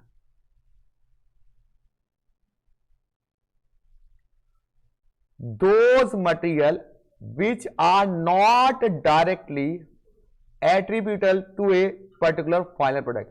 जो मटेरियल उस फाइनल प्रोडक्ट में डायरेक्टली रिलेटेड नहीं है, it is called indirect material. बहुत देर आप लोगों ने थ्योरी पढ़ी है, बस 10 मिनट और फिर प्रैक्टिकल क्वेश्चंस।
हाँ जी बताइए बेटा, किसी को इन दोनों में डायरेक्ट और इनडायरेक्ट में कोई दिक्कत तो बताइए दोस्त। पक्का कसा में आईसीआई माता की, कोई झूठ नहीं बोलेगा, ठीक है। तो डायरेक्ट और इनडायरेक्ट की बात हम लोगों ने कर ली। अब दोस्तों ये बताओ, लिख लिया बेटा सब लोगों ने। अब दोस्तों ये बताओ, अब हम लोग करने जा रहे हैं काम की बात प्रैक्टिकल की।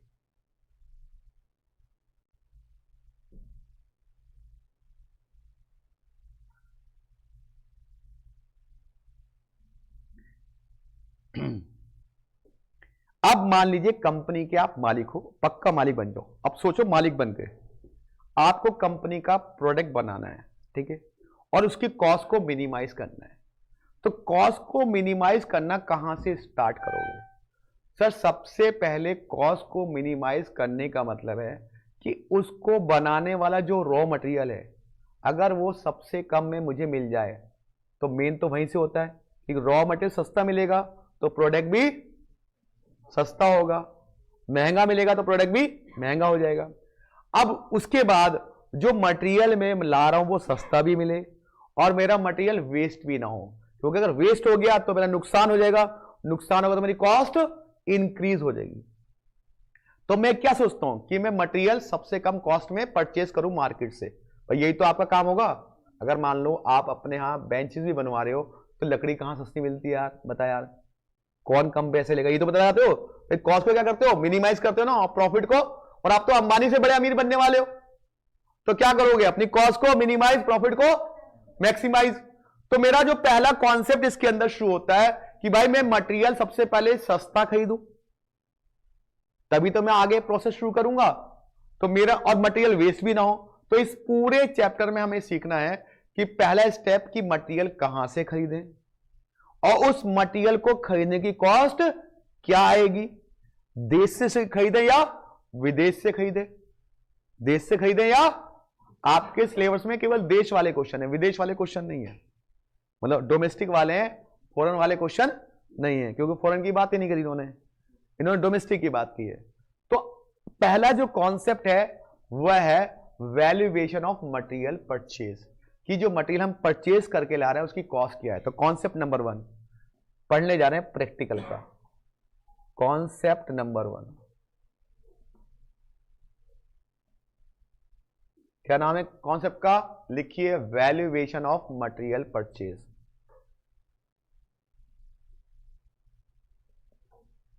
मटेरियल परचेज,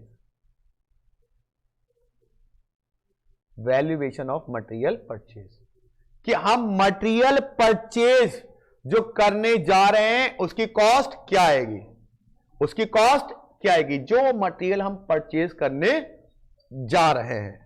ठीक है जी, ठीक है बेटा, पक्का। अब देखो, और मैं रख देता हूं पेन साइड में, ये कॉन्सेप्ट आपको आता है।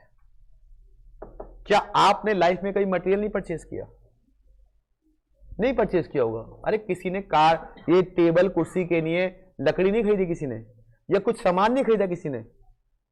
अरे बोलो या सुनो, कोई ऐसा विद्यार्थी है, प्यारा विद्यार्थी, जिसने कभी कुछ खरीदे ना हो, मतलब ऐसा कुछ सामान मटेरियल घर के लिए, कभी सीमेंट, बदरपुर कुछ तो खरीदा होगा? कह रहा सर, गर्ल्स कह रही है सर देखो हमसे तो ये सब नहीं होगा, हमने सब्जी कभी कभी खरीदी होगी बेशक, बाकी कुछ नहीं। कोई बात नहीं, चलो कोई बात नहीं खरीदा तो मैं आपको आज खरीदवाता हूं, आपको मैं आज खरीदवाता हूं और आपको सिखाता हूं कैसे मटेरियल आप खरीदते हैं दुकान पे जाके। चलिए, आप कंपनी के मालिक हैं, आप किसी सप्लायर के पास गए, देखो रियल लाइफ को, एग्जांपल को बिल्कुल रियल लाइफ से जोड़ना है। आप सप्लायर के पास गए, सप्लायर से बोला कि भाई मुझे ये वाला मटेरियल चाहिए, तो सप्लायर अपने मटेरियल के रेट बताएगा नहीं बताएगा कि भाई ये मटेरियल इतने रुपए केजी या इतने रुपए लीटर या इतने रुपए मीटर है या नहीं है? बोलो यस और नो। सप्लायर जो रेट आपको बताता है उस रेट को क्या कहते हैं? अब देखो कितनी लॉजिकल बात है, आप जाते हो और आप गए भी होगे, सप्लायर आपको रेट बताता है कि भाई ये मटेरियल इतने रुपए किलो है या इतने रुपए लीटर है, बताता नहीं। अब सप्लायर जो आपको रेट बताता है उस रेट को हम क्या कहते हैं? हाँ बोलो दोस्त, आपका नाम मैंने पूछा नहीं, क्या नाम है आपका? मुकुंद भाई बताओ आप। MRP। आप बताओ सेलिंग प्राइस। आप बताओ, देखते आप क्या नाम था दोस्त? सुमित भाई आप बताओ सेलिंग प्राइस। बेटा आप बताना क्या होता है जो रेट सप्लाई, सेलिंग प्राइस आप बताओ।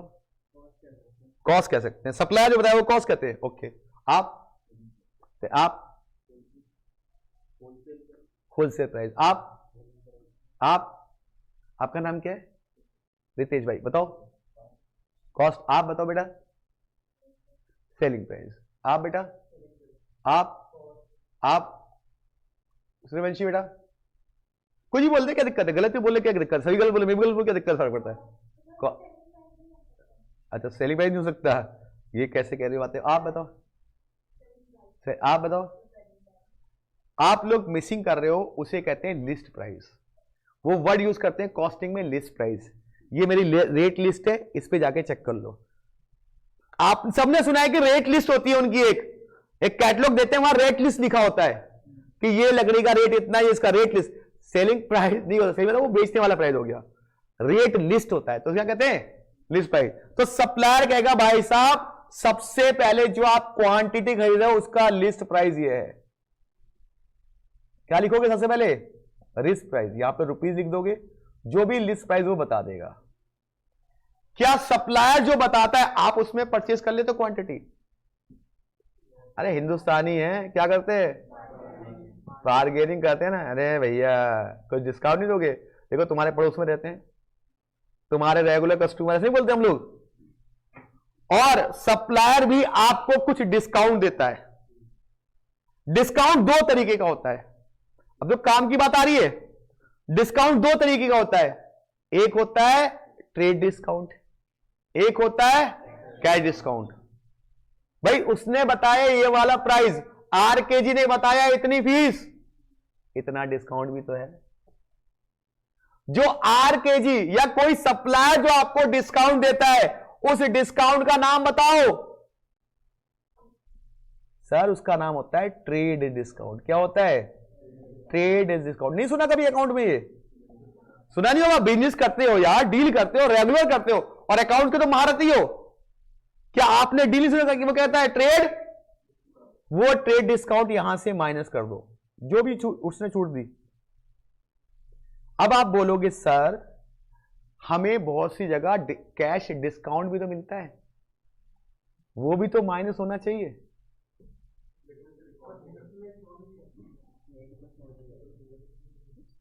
कैश डिस्काउंट को बुक में शो नहीं करते। बहुत अच्छा जवाब। दूसरी बात, अब यही क्वेश्चन पेपर में आएगा ऑब्जेक्टिव कि सर हम कैश डिस्काउंट क्यों नहीं माइनस करते? तो आप ये लिखोगे बुक में शो नहीं करते, तो ये तो अकाउंट्स की लैंग्वेज हो गया। हम पढ़ लें क्या? कॉस्टिंग। अब कैश डिस्काउंट यहां पे शो क्यों नहीं होता? देखो भाई, कैश डिस्काउंट जो है वो फाइनेंशियल आइटम है। क्या बेटा? फाइनेंशियल आइटम है। कैश डिस्काउंट हमें कब मिलता है? जब हम कहते हैं भाई साहब तेरे को हम कैश में पेमेंट देंगे। मान लो जी आदर्श भाई ने मुझे 1 महीने का उधार पे पेमेंट दे दिया और मेरा बिल बन गया 80,000 रुपए। फिर साथ में आदर्श भाई ने एक बात कही, सर अगर आप ये सारा पेमेंट अभी दे दोगे तो मुझे 2% आपको मैं क्या दूंगा? कैश डिस्काउंट दूंगा।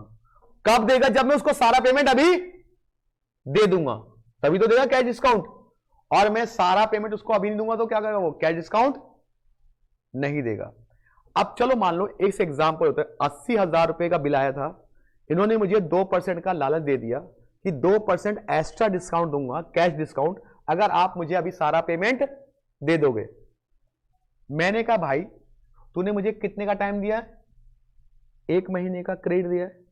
अगर 1 महीने बाद दूंगा तो 80,000 देने पड़ेंगे, और अभी दूंगा तो 2% कैश हो। लेकिन दोस्त अगर मैं तुझे अभी पेमेंट दे दूंगा, ना दे करके मेरे पास जो पैसा बचेगा इसको मैं बैंक में नहीं चल सकता या कहीं और इन्वेस्ट नहीं कर सकता 1 महीने तक के लिए? क्या वहां से तो मुझे कुछ रिटर्न आ जाएगी? नहीं आ जाएगी। इसका मतलब कैश डिस्काउंट तो इसके बदले मिला, क्योंकि कैश डिस्काउंट की वजह से मुझे अपॉर्चुनिटी कॉस्ट का लॉस हो जाता है। किसका हो जाता है? अपॉर्चुनिटी कॉस्ट, कि भाई ये पैसे को मैं तुझे ना दे करके कहीं और डिपॉजिट करता कुछ तो रिटर्न मिलती। इसका मतलब आपने कैश डिस्काउंट नहीं लिया लेकिन आपने अपॉर्चुनिटी कॉस्ट का फायदा उठा लिया। इसका कैश डिस्काउंट तो उसके बदले मिल रहा था, किसके बदले मिला था? अपॉर्चुनिटी कॉस्ट के बदले। इसलिए बेटा ये क्वेश्चन आएगा कि कैश डिस्काउंट कॉस्ट में कभी काउंट नहीं होता। क्यों काउंट नहीं होगा? क्योंकि cash discount is a part of financial item. क्या बेटा? कैश डिस्काउंट इज ए, मैं लिखवाऊंगा सारी बातें, चिंता ना करो, सारे नोट्स बनाऊंगा, क्या क्या आइटम आएंगे क्यों नहीं आएंगे उसके लॉजिक बताऊंगा। Cash discount is a part of financial item. तो यहां पे कभी भी जब क्वेश्चन आएगा तो कैश डिस्काउंट माइनस करने की जरूरत नहीं है। क्या माइनस करोगे? ओनली, चलो जी ट्रेड डिस्काउंट माइनस कर लिया, माल ले लिया। अब ये बताओ माल लेने के बाद ये आ गया नेट प्राइस, क्या इस प्राइस पे कभी आपने टैक्स पे नहीं किया गया? सर टैक्स प्राइस भी तो ऐड करेंगे, टैक्स नहीं होगा इसके ऊपर? तो टैक्स भी तो है। क्या टैक्स का नाम क्या होता है आज की डेट में? जीएसटी। तो ऐड करेंगे जीएसटी। लेकिन बेटा यहां भी एक लोचा है, जीएसटी कब ऐड होगा? जो जीएसटी में पे कर रहा हूं, अगर वो जीएसटी मुझे वापस नहीं मिली तो मेरी कॉस्ट होगी, अगर वापस मिलेगी तो, क्योंकि मैं तो मीडिएटर हूं, मैं भी तो इससे आगे बना के प्रोडक्ट बेचूंगा। आप जब जीएसटी पढ़ोगे तो पता होगा कि जो हमें जीएसटी पे करते हैं उसका हमें क्या मिलता है? रिफंड मिल जाता है, या उसका हमें सेटलमेंट होता है आगे वाले से। ठीक है, जो भी हम टैक्स देते हैं अगर हम मीडिएटर हैं तो वो टैक्स हमें वापस मिल जाता है। अगर आपने कोई जीएसटी पे की है और आपने कॉस्ट में ऐड कर दी और कल को 2 महीने बाद वो जीएसटी वापस आ गई तो आपकी कॉस्ट कहां से हुई? वो फिर तो कॉस्ट नहीं हुई ना बेटा। मान लो आपने जीएसटी के 100 रुपए पे किए और वो 100 रुपए सरकार ने आपको वापस कर दिए, तो आपकी कॉस्ट हुई कोई? वो तो वापस आ गई। इसका मतलब अगर जीएसटी तभी ऐड होगा जब वो रिफंडेबल नहीं होगी। जब वो रिफंडेबल, तो जीएसटी ऐड करेंगे जब क्या होगी? Non refundable. क्या होगी? नॉन रिफंडेबल या नॉन एडजस्टेबल। मेरी बात समझ में आ रही है बेटा? जीएसटी कब ऐड होगी? जब नॉन रिफंडेबल होगी। अगर रिफंडेबल होगी तो जीएसटी को ऐड करने की जरूरत नहीं है, तो आप जीएसटी को ऐड नहीं करोगे क्योंकि वो जीएसटी पे की वापस मिल गई, तो कॉस्ट कहां से हुई भाई? एक जेब से 100 रुपए लेके दूसरी जेब में आ गए, ये तो बात वही होगी ना। तो मेरी कॉस्ट कहां लगी? यहां निकालने हम कॉस्ट ऑफ मटेरियल। चलो भाई आपने जीएसटी ऐड कर दी। अब ये बताओ जो रॉ मटेरियल होता है क्या वो खुले में आ जाता है? ऐसी आया तो उठा के सर पे रख लिया हो क्या? या कुछ पैकिंग नहीं करवाते उस रॉ मटेरियल की? या कंटेनर में या किसी चीज में मटेरियल आता होगा ना।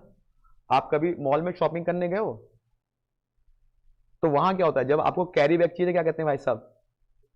एक्स्ट्रा बैग देता है कैरी बैग के। अब यहां पे आपने माल ले लिया, माल ले लिया, माल लेने के बाद उस माल को कंटेनर में या किसी चीज में लाओगे तो क्या उसकी कॉस्ट लगेगी आपकी? मान लो कंटेनर में लाते हो, क्योंकि मटेरियल जो होता है दूर से कंटेनर में आता है, तो कंटेनर कॉस्ट ऐड होगी। क्या होगी? Add container cost.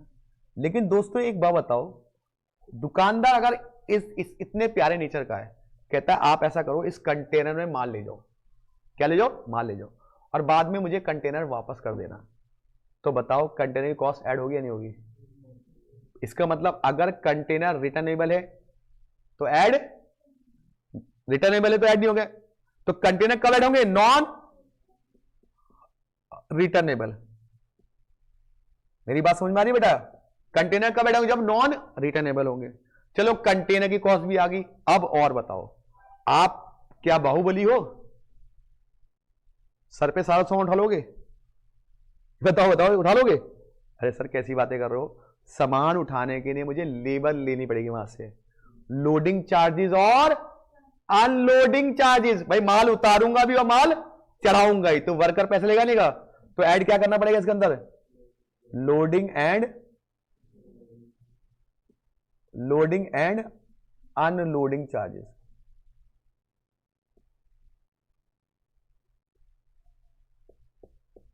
ऐड कर दिया।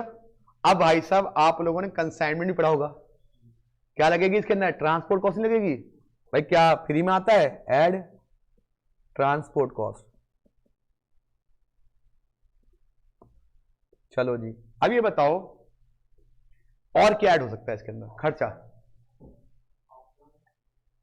ऑक्ट्राय वगैरह, टोल टैक्स वगैरह सब ऐड हो जाएगा इसके अंदर। Add toll tax. और बताओ क्या ऐड हो सकता है, और सोचो ना प्रैक्टिकली। सर इंश्योरेंस, जो रॉ मटेरियल आप ला रहे हो, रास्ते में आग ना लग जाए या गिर ना जाए तो आपको नुकसान हो जाएगा, तो क्या करवाते हो उसका। इतने इंटेलिजेंट बच्चों, कंसाइनमेंट पढ़ के आए हो, ये सब बातें तो आपको याद होनी चाहिए। कंसाइनमेंट में पढ़ा नहीं होगा आप लोगों ने, तो ये ऐड कर दिया। और बताओ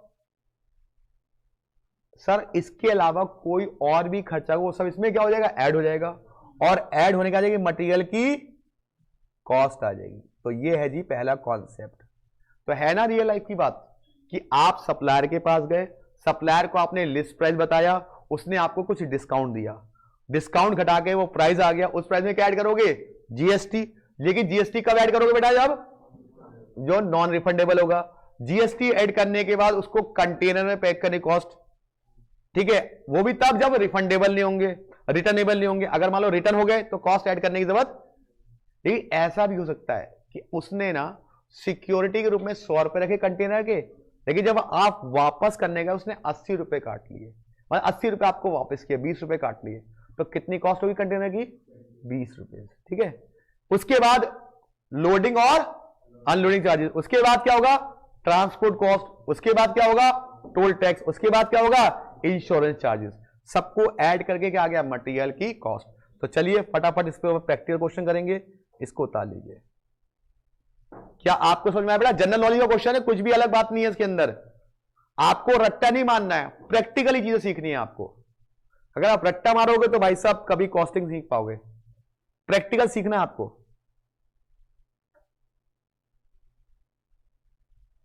ट्रांसपोर्टेशन, वेरी गुड। तनिष भाई ने कहा था कोटेशन, कोटेशन का ही नाम होता है लिस्ट प्राइस, लेकिन किताबों में लिस्ट प्राइस यूज किया हुआ है, तो आपको लिस्ट प्राइस ही यूज करना पड़ेगा। जो वर्ड समझ में ना आए गंदी से राइटिंग में मुझसे पूछ लेना। ये नॉन रिफंडेबल है, ये कंटेनर कॉस्ट है, नॉन रिटर्नेबल है, ये लोडिंग अनलोडिंग चार्जेस है, ट्रांसपोर्ट कॉस्ट है, ये टोल टैक्स है, ये इंश्योरेंस है। इन सबको मुकुंद भाई ऐड करके क्या आ गया, मटेरियल की कॉस्ट। बस आपका सब्र खत्म हुआ, अब कुछ प्रैक्टिकल क्वेश्चन।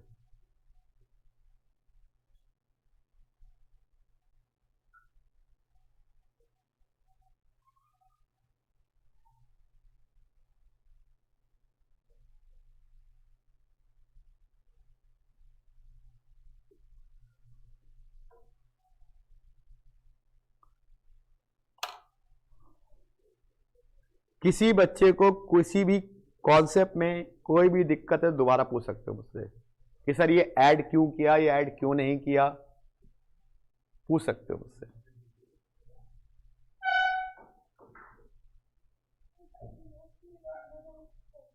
जीएसटी रिफंडेबल कैसे होता है? अच्छा देखो क्या होता है, अगर आप कोई प्रोडक्ट बना के बेचते हो, आपने जिससे रॉ मटेरियल खरीदा उसने आपसे जीएसटी लिया होगा, कल को आप प्रोडक्ट बना के बेचोगे तो उस पर भी जीएसटी चार्ज करोगे, तो वो क्या हो जाएगा उससे। याद रखिएगा अगर आप मेन यूजर नहीं हो तो आपको जीएसटी का रिफंड मिल जाता है, टैक्स सेटिस कर जाता है, ठीक है। बट मेन हम कंज्यूमर हैं तो हमारा कोई काम ही नहीं है, तो हमें किस बात की जीएसटी देगा भाई, हम तो खा गए, हम पे टैक्स डायरेक्ट सरकार ने इनडायरेक्ट लगा ही दिया है। हर प्रोडक्ट में तो टैक्स ऐड होता है, और अभी आप टैक्स में जीएसटी पढ़ोगे तो पता चल जाएगा आपको जीएसटी। और जो पढ़ चुके उन्हें पता है जीएसटी, जीएसटी थ्योरी होती है पूरी। चलिए अब इसके ऊपर हम एक क्वेश्चन करने जा रहे हैं दोस्तों। अभी तो आपके पास हमारी बुक्स नहीं है, कोई बात नहीं, लेकिन आईसीआई मॉड्यूल फर्स्ट प्रायोरिटी पे रखनी है हमें। हम करते हैं आईसीआई मॉड्यूल का पहला क्वेश्चन। दिल थाम के बैठिए, बहुत देर से मेरी बकर बकर सुन ली, थ्योरी सुन ली, अब प्रैक्टिकल क्वेश्चन। आपको लगना चाहिए कि कैसे क्वेश्चन कॉस्टिंग के अंदर होते हैं। बहुत इंटरेस्टिंग है सब्जेक्ट, बहुत इंटरेस्टिंग है, लेकिन शर्त यह है प्रैक्टिस करनी पड़ती है इसके अंदर। जैसे अकाउंट्स में करते हो इसमें भी करनी पड़ती है, जैसे मैथ्स में करते हो इसमें करनी पड़ती है। चलिए तो हम बात करते हैं प्रैक्टिकल क्वेश्चन। सबने उतार लिया बेटा? किसी को कुछ पूछना है? तनिष, करण, मिनाज, बेटा किसी को कुछ पूछना है पूछ सकते हो। मैं 2 मिनट वेट कर रहा हूं, फिर मैं क्वेश्चन कराता हूं प्रैक्टिकली आपको, ठीक। चलिए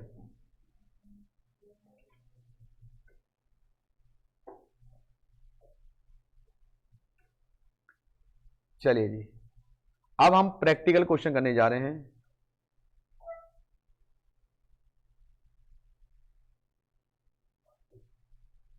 पहला क्वेश्चन प्रैक्टिकली,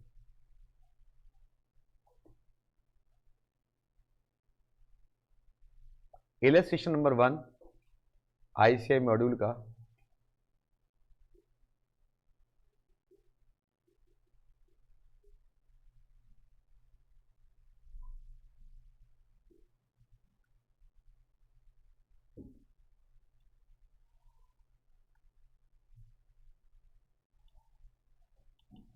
दिख रहा है बेटा आपको? सबको नजर आ रहा है बेटा? ये करा जाए क्वेश्चन। चलिए, illustration number 1, N invoice in respect of A consignment. Consignment का नाम सुनते हैं कि कंसाइनमेंट मतलब माल आना। एक कंसाइनमेंट का इनवॉइस आया, इनवॉइस आया, उसमें कह रहा है दो तरह के केमिकल आए, केमिकल ए आया और केमिकल बी आया। Provide the following information. Chemical A कितना आया? 10,000 केजी आया और 10 रुपए पर केजी के हिसाब से आया, तो 1 लाख रुपए का केमिकल आया। ये केमिकल बी कितना आया? 1,04,000 का आया। उस पर basic custom duty. Custom duty क्या होती है? एक कंट्री से जब दूसरी कंट्री में गुड्स आते हैं तो उस पर ड्यूटी ऐड हो जाती है। जैसे यहां पे लगता है जीएसटी, लेकिन अगर एक कंट्री से दूसरी कंट्री में गुड्स जाएंगे या वहां से गुड्स आएंगे तो उनमें लगता है कस्टम ड्यूटी, बस टैक्स का नाम बदल गया है। ठीक है बेटा? अगर देश के अंदर है तो जीएसटी और एक कंट्री से दूसरी कंट्री से आ रहे हैं तो कस्टम ड्यूटी। कितने परसेंट है? 10%। क्या लिखा हुआ है? Credit is not. अगर लिखा होता है क्रेडिट अलाउड तो ऐड करने की जरूरत नहीं, क्योंकि मिलता फिर वापस मिला। यहां पे कह रहा है नहीं मिला, वापस नहीं मिला। रेलवे फ्रेट, मतलब रेलवे का जो किराया लगा वो कितना लगा? 3,840। टोटल कॉस्ट आई इतनी। उसके बाद वो क्या कह रहा है? A shortage of 500 KG in a chemical A. Chemical A जो आया उसमें 500 केजी की शॉर्टेज, मतलब कमी हो गई, क्योंकि कुछ मटेरियल ऐसा होता है जो आते में वेस्ट होनी होता है, मतलब नॉर्मल लॉस होता है। वो लॉस तो आप रोक नहीं सकते, या तो हवा में उड़ गया या आते में टूट गया, कुछ भी हो सके। और बी में कितना वेस्ट हो गया? 320 केजी। इसके आने के बाद you are required to calculate the rate पर केजी। आपको मटेरियल का रेट निकालना है 1 केजी का, ईच केमिकल का। एज्यूमिंग ए प्रोविजन, मान के चलिए 2% ऑफ फर्दर डेटोरेशन। मान के चलिए जो केमिकल आपके पास आया वो आने के बाद भी 2% और खराब हो गया, ये मान के चलिए। जितना आया पहले तो 500 तो वैसे ही वेस्ट हो गया, उसके बाद आगे 2% भी और आने के बाद भी क्या हो गया? खराब हो गया। अब आपको निकालना है एक केमिकल ए का रेट और केमिकल बी का रेट। तो सबसे पहले रेट निकालने के लिए दोनों की कॉस्ट निकालनी पड़ेगी अलग अलग। एक की कॉस्ट कितनी आई? बी की कॉस्ट आई। फिर उसको डिवाइड करें किससे?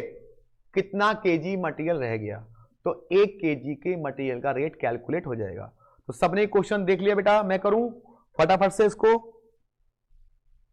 ठीक है जी, करो जाए। चलो जी, करा जाता है। तो सबसे पहले निकालेंगे मटेरियल की कॉस्ट। तो क्या लिखेंगे बेटा पेपर में? Calculation of material cost.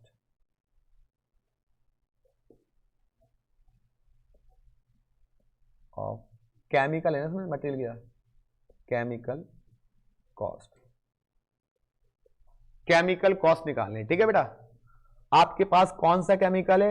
A chemical है और बी, दोनों की अलग अलग निकालनी है।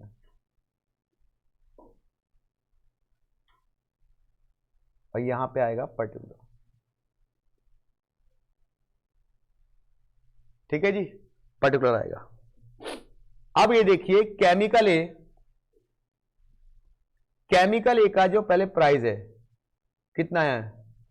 परचेज प्राइस, परचेज प्राइस इसका सर 1 लाख रुपए है।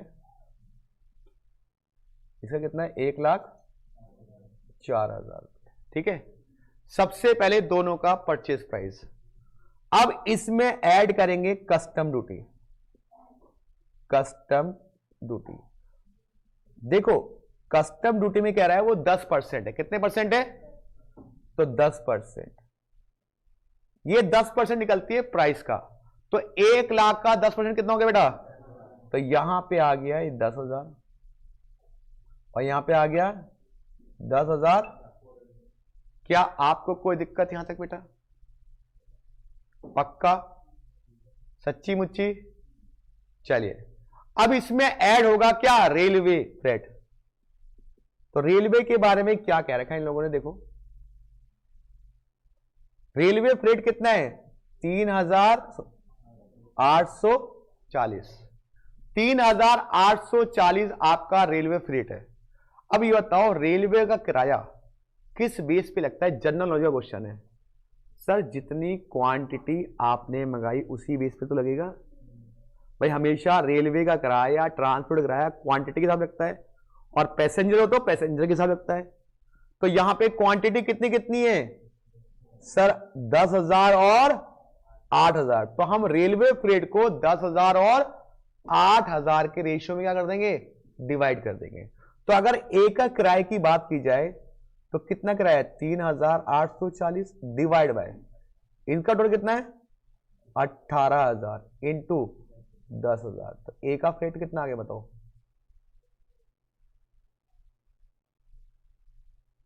कितना बेटा सॉल्व करके?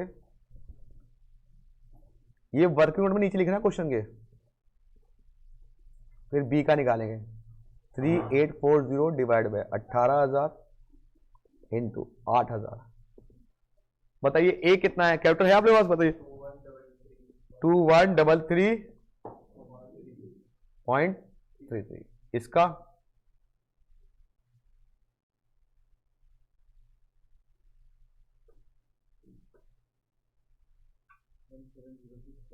1706.67। ये आ गया ना बेटा? ठीक है। चाहे तो इसको 2,134 कर लो, इसको 1,707 भी कर सकते हो। मतलब पॉइंटों को आप बढ़ा भी सकते हो, लेकिन कोई बात नहीं, हमें क्या फर्क पड़ता है? हमारे पास कैलकुलेटर है तो हमें कोई टेंशन लेने की जरूरत नहीं है। तो कितना आया फ्रेट? आ गया बेटा? आया बेटा फ्रेट? कैसे बांटा फ्रेट को हमने? क्वांटिटी के रेशियो बांट दिया। तो मैं वहां पे लिख देता हूं फ्रेट के बारे में। चलो, तो ऐड रेलवे फ्रेट।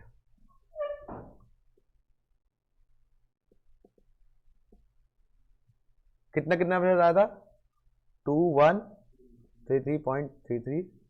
यह था 1706.67। ये याद है बेटा?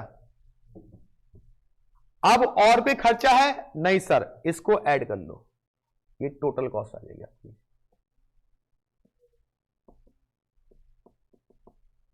टोटल कॉस्ट आ जाएगी, जोड़ लो कितनी कितनी आ रही है टोटल कॉस्ट।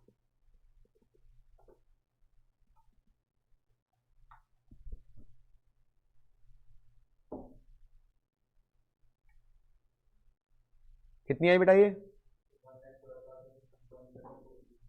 1,12,000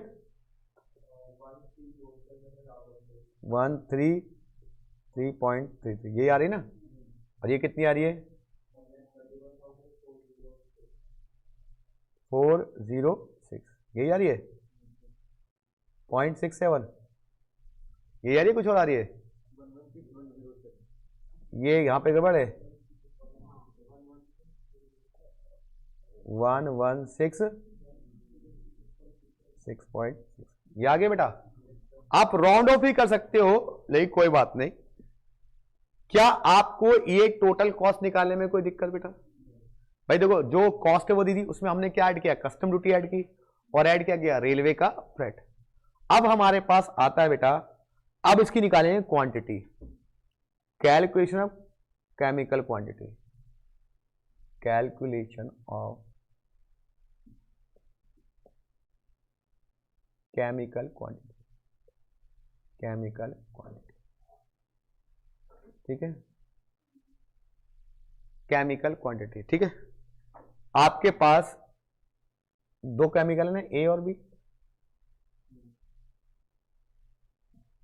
यहां पे पर्टिकुलर एक क्वांटिटी परचेज कितनी है, ये 10,000 था, ये 10,400, ये परचेज की थी बेटा हम लोग, सॉरी 8,000, ये 8,000 परचेज की थी। अब इसमें से लेस करेंगे जो क्वांटिटी आपकी शॉर्टेज होगी, तो लेस करेंगे शॉर्टेज, लेस शॉर्टेज। शॉर्टेज कितनी कितनी है, पहले में कितनी थी 500, दूसरे में 320, कितनी क्वांटिटी बची, नेट क्वांटिटी ये 9,500, ये कितनी बची बेटा 7,680, ये रिसीव्ड हुई ना आपको। अब लेस क्या करेंगे 2%, ना डेटोरेशन, जो 2% और खराब हो गई, तो 9,500 का 2% निकालो सूर्यवंशी बेटा, 2% है ना, चलिए देख लें क्वेश्चन में कितना 2% है, कितना है, हाँ जी क्वेश्चन पढ़ लेते हैं, हाँ जी 2% है, ठीक है बेटा, 2% निकाल लो, कितना आया 95 का 2% कितना हुआ 190, इसका 2% 153.6,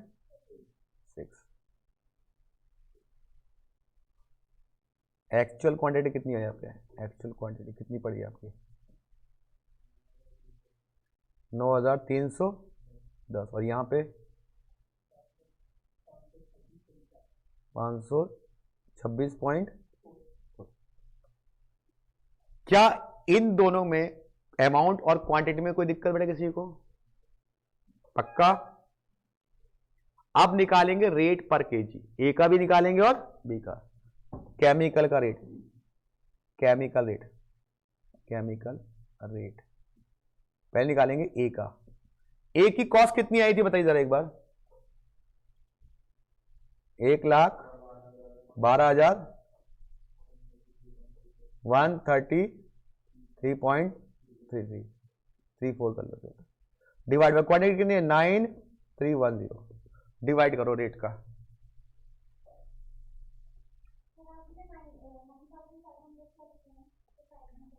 ये received quantity, net quantity received,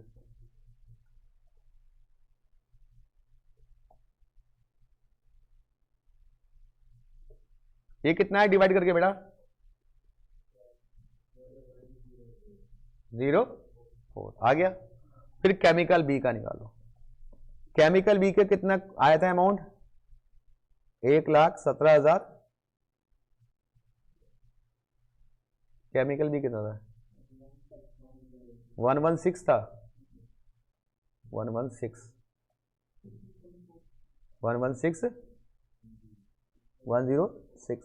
116 था, डिवाइड बाय 7526.4, 15 पॉइंट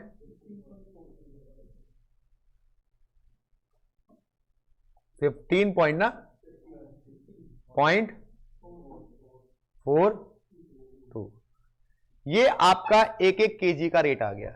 अब हम अपना आंसर मैच करते हैं किताब से, क्या आपको बात समझ में आई बेटा, मैच करें हमारा आंसर,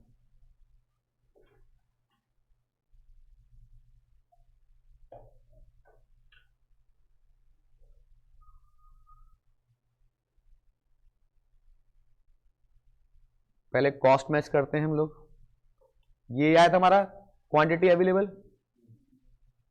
उसके बाद इसकी कॉस्ट कितनी आई थी, यही आया था लगभग आपका, क्योंकि पॉइंटों के लिए हमने पूरा इन्होंने पॉइंट हो गया, और यही आपका रेट आ रहा था। तो क्या आपको पहले क्वेश्चन में कोई दिक्कत बेटा, बहुत आसान है कि भाई कितना खर्चा हुआ और कितनी क्वांटिटी आपके पास रिसीव्ड हुई, उससे डिवाइड करके आपने 1 केजी का रेट कैलकुलेट कर लिया। क्या बेटा ऑनलाइन वाले बच्चों कुछ पूछना चाहते हैं आप लोग, तो मैं आपके लिए 2 मिनट वेट करूंगा, फिर अगले क्वेश्चन में जाऊंगा। और आज की क्लास का वो आखिरी क्वेश्चन होगा। उसके बाद 10-15 मिनट का ब्रेक लेंगे, मजे से चाय वाय पीना, फिर आपके एफएम की बात आएगी, क्योंकि चाय पीना जरूरी है ना, एनर्जी आ जाएगी आपके अंदर, क्योंकि थक जाते हो ना, आदत नहीं है इतनी लंबी लंबी क्लास लेने की। चलिए कोई प्रॉब्लम, चलो sir, no sir, all clear. चलिए बेटा, अब बात करते हैं आगे, क्वेश्चन नंबर 2 की बात करते हैं। Question number 2, at what price per unit would part number A32, कह रहा है कि एक का प्राइस क्या होगा, पार्ट नंबर A32 का, be entered in store laser if the following invoice was received. हमें एक सप्लायर से रिसीव हुई एक इनवॉइस, तो उसने बिल भेजा। अब बिल को देख के बताना है कि इसका प्राइस कितना होगा।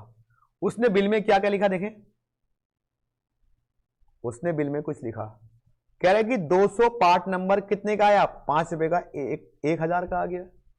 उसमें से 20% डिस्काउंट। अब ये नहीं बताया कि कैश डिस्काउंट या पेड डिस्काउंट। लेस किया तो मानेंगे कौन सा डिस्काउंट है, पेड, क्योंकि कैश तो लेस होता ही नहीं है। तो ये 200, ठीक है। उसके बाद क्या कह रहा है वो, 800 बचा। 800 में क्या ऐड किया उसने, जीएसटी 12%, तो बिल आ गया इतना।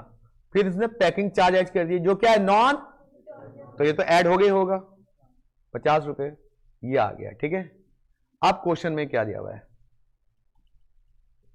2% कैश डिस्काउंट, बाहर में जा, कैश डिस्काउंट तो हमारे इसमें आता ही नहीं है, तो हम किस बात का घटाएंगे भाई साहब। Documents substantiating payment of GST are enclose for claiming input credit. आपने जीएसटी लेने के लिए सारे डॉक्यूमेंट दे दिए, इसके लिए आपको जीएसटी मिल गया होगा, क्योंकि आप क्लेम कर रहे हो जीएसटी की। जब आपको जीएसटी मिल गया होगा तो जीएसटी की कॉस्ट तो इसमें ऐड नहीं चाहिए भाई साहब। इसका मतलब ये जो जीएसटी की कॉस्ट उसने ऐड की हुई है, गलत ऐड की हुई है।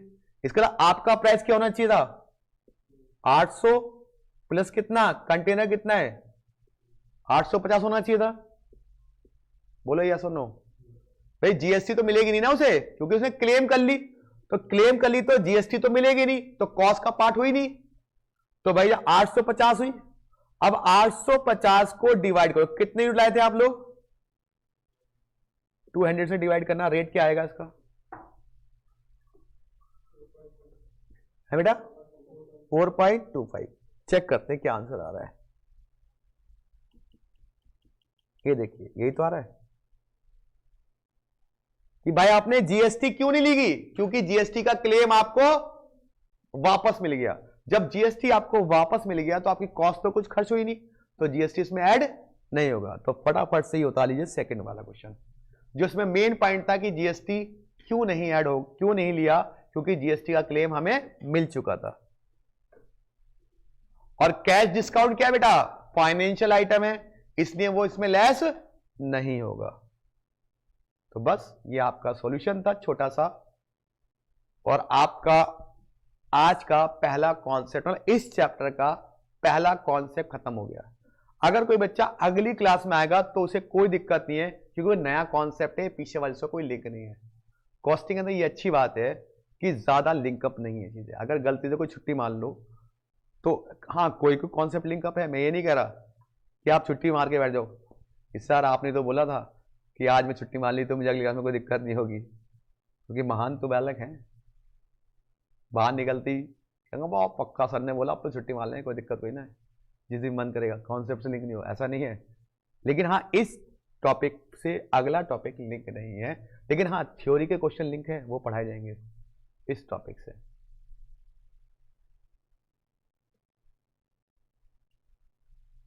तो आपको इसमें आपको दोबारा से कॉस्ट निकालनी थी और जीएसटी को हटा देना था, क्योंकि जीएसटी तो आपको वापस मिल गया, तो वो कॉस्ट का पार्ट नहीं है।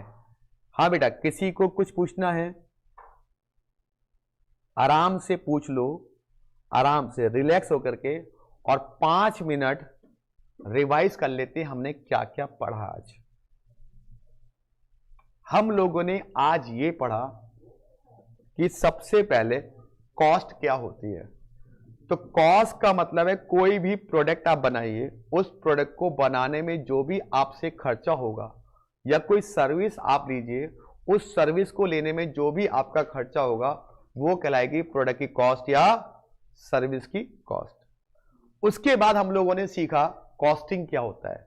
कॉस्टिंग का मतलब होता है तरीका, मेथड, जिस मेथड से आप उस प्रोडक्ट की कॉस्ट कैलकुलेट कर रहे हैं, that is called the costing. उसके बाद बेटा हम लोगों ने सीखा कॉस्ट अकाउंटिंग क्या है। तो कॉस्ट अकाउंटिंग का मतलब है जो भी ट्रांजैक्शंस आपने की हैं उनकी रिकॉर्डिंग करना, उसको रिकॉर्ड करना, कॉस्ट अकाउंटिंग। उसके बाद बेटा हम लोगों ने सीखा कॉस्ट अकाउंटेंसी, जो हमें डिसीजन लेने में हेल्प करती है कि ये प्रोडक्ट बनाए या ना बनाए। फिर हम लोगों ने सीखा भाई साहब एलिमेंट ऑफ कॉस्ट। एलिमेंट, तीन तरह के एलिमेंट होते हैं, मटेरियल, लेबर और ओवरहेड्स। मटेरियल दो तरह का होता है, कौन कौन सा? डायरेक्ट और इनडायरेक्ट। लेबर भी डायरेक्ट और इनडायरेक्ट। ओवरहेड केवल इनडायरेक्ट होता है जो हमें दिखाई नहीं देता और कंपनी की कॉस्ट का बहुत बड़ा पार्ट होता है। फिर हम लोगों ने सीखा वैल्यूएशन ऑफ मटेरियल परचेज, कि जो मटेरियल हम खरीद के लाएंगे उसकी कॉस्ट कैसे कैलकुलेट करेंगे। सबसे पहले उसका लिस्ट प्राइस या इनवॉइस प्राइस जो भी दिया होगा उसमें लेस करेंगे का ट्रेड डिस्काउंट, फिर उसमें लगाएंगे जीएसटी अगर रिफंडेबल नहीं है। अगर रिफंडेबल है तो लगाने की कोई जरूरत नहीं है। उसके बाद उसके हम बात करेंगे कंटेनर की कॉस्ट। कंटेनर कॉस्ट में भी यही कि अगर रिटर्नेबल है तो ऐड करने की जरूरत नहीं है, अगर नॉन रिटर्नेबल है तो ऐड कर दो। उसके बाद लोडिंग चार्जेस और अनलोडिंग चार्जेस, उसके बाद इंश्योरेंस खर्चा, इस ट्रांसपोर्ट कॉस्ट, इन सबको ऐड करके आगे आपकी मटेरियल की कॉस्ट। फिर हमने उसका कुछ क्वेश्चन कर लिया था। तो बताइए दोस्तों, कुछ पूछना चाहते हैं इसके बारे में जो आज पढ़ाया? आई होप, उम्मीद करता हूं समझ में आया होगा और याद भी होगा माइंड में हमें करना कैसे। बहुत इजी है कॉस्टिंग, आपको इजी ही लगेगी अगर आप पढ़ते रहोगे तो, और नहीं पढ़ोगे तो फिर वही भूत प्रेत नजर आते हैं उसके अंदर। क्योंकि जो कोई भी सब्जेक्ट ले लो यार, नहीं पढ़ोगे तो सब डिफिकल्ट हो ही होगा। शुरू में मुझे पता है कि थोड़ा सा आदत नहीं है ना कि इतने लंबी लंबी क्लास में लेने की, तो थोड़ा सा अंगड़ाइयाँ, थोड़ी सी जमाइयाँ, एनर्जी में डाउन हो जाते हो आप लोग। लेकिन क्या करें, मजबूरी है, पढ़ना तो पड़ेगा ना बेटा।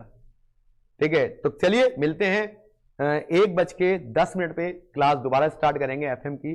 तब तक के लिए thank you very much. Break लेते हैं, ठीक है? थैंक यू बेटा।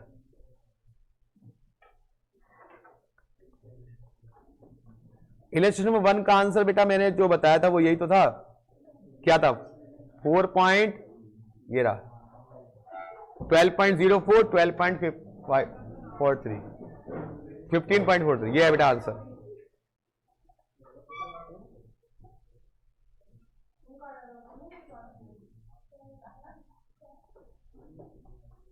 चलो जी, और बताओ कुछ डाउट?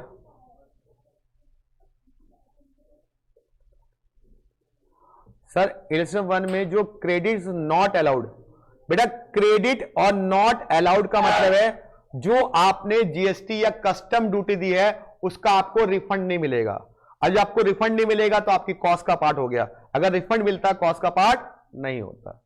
चलो बेटा और बताओ। डन, चलो तो हम मिलते हैं आपसे 1:10 में दोबारा से। थैंक यू वेरी मच, तब तक के लिए बाय बाय, टेक केयर।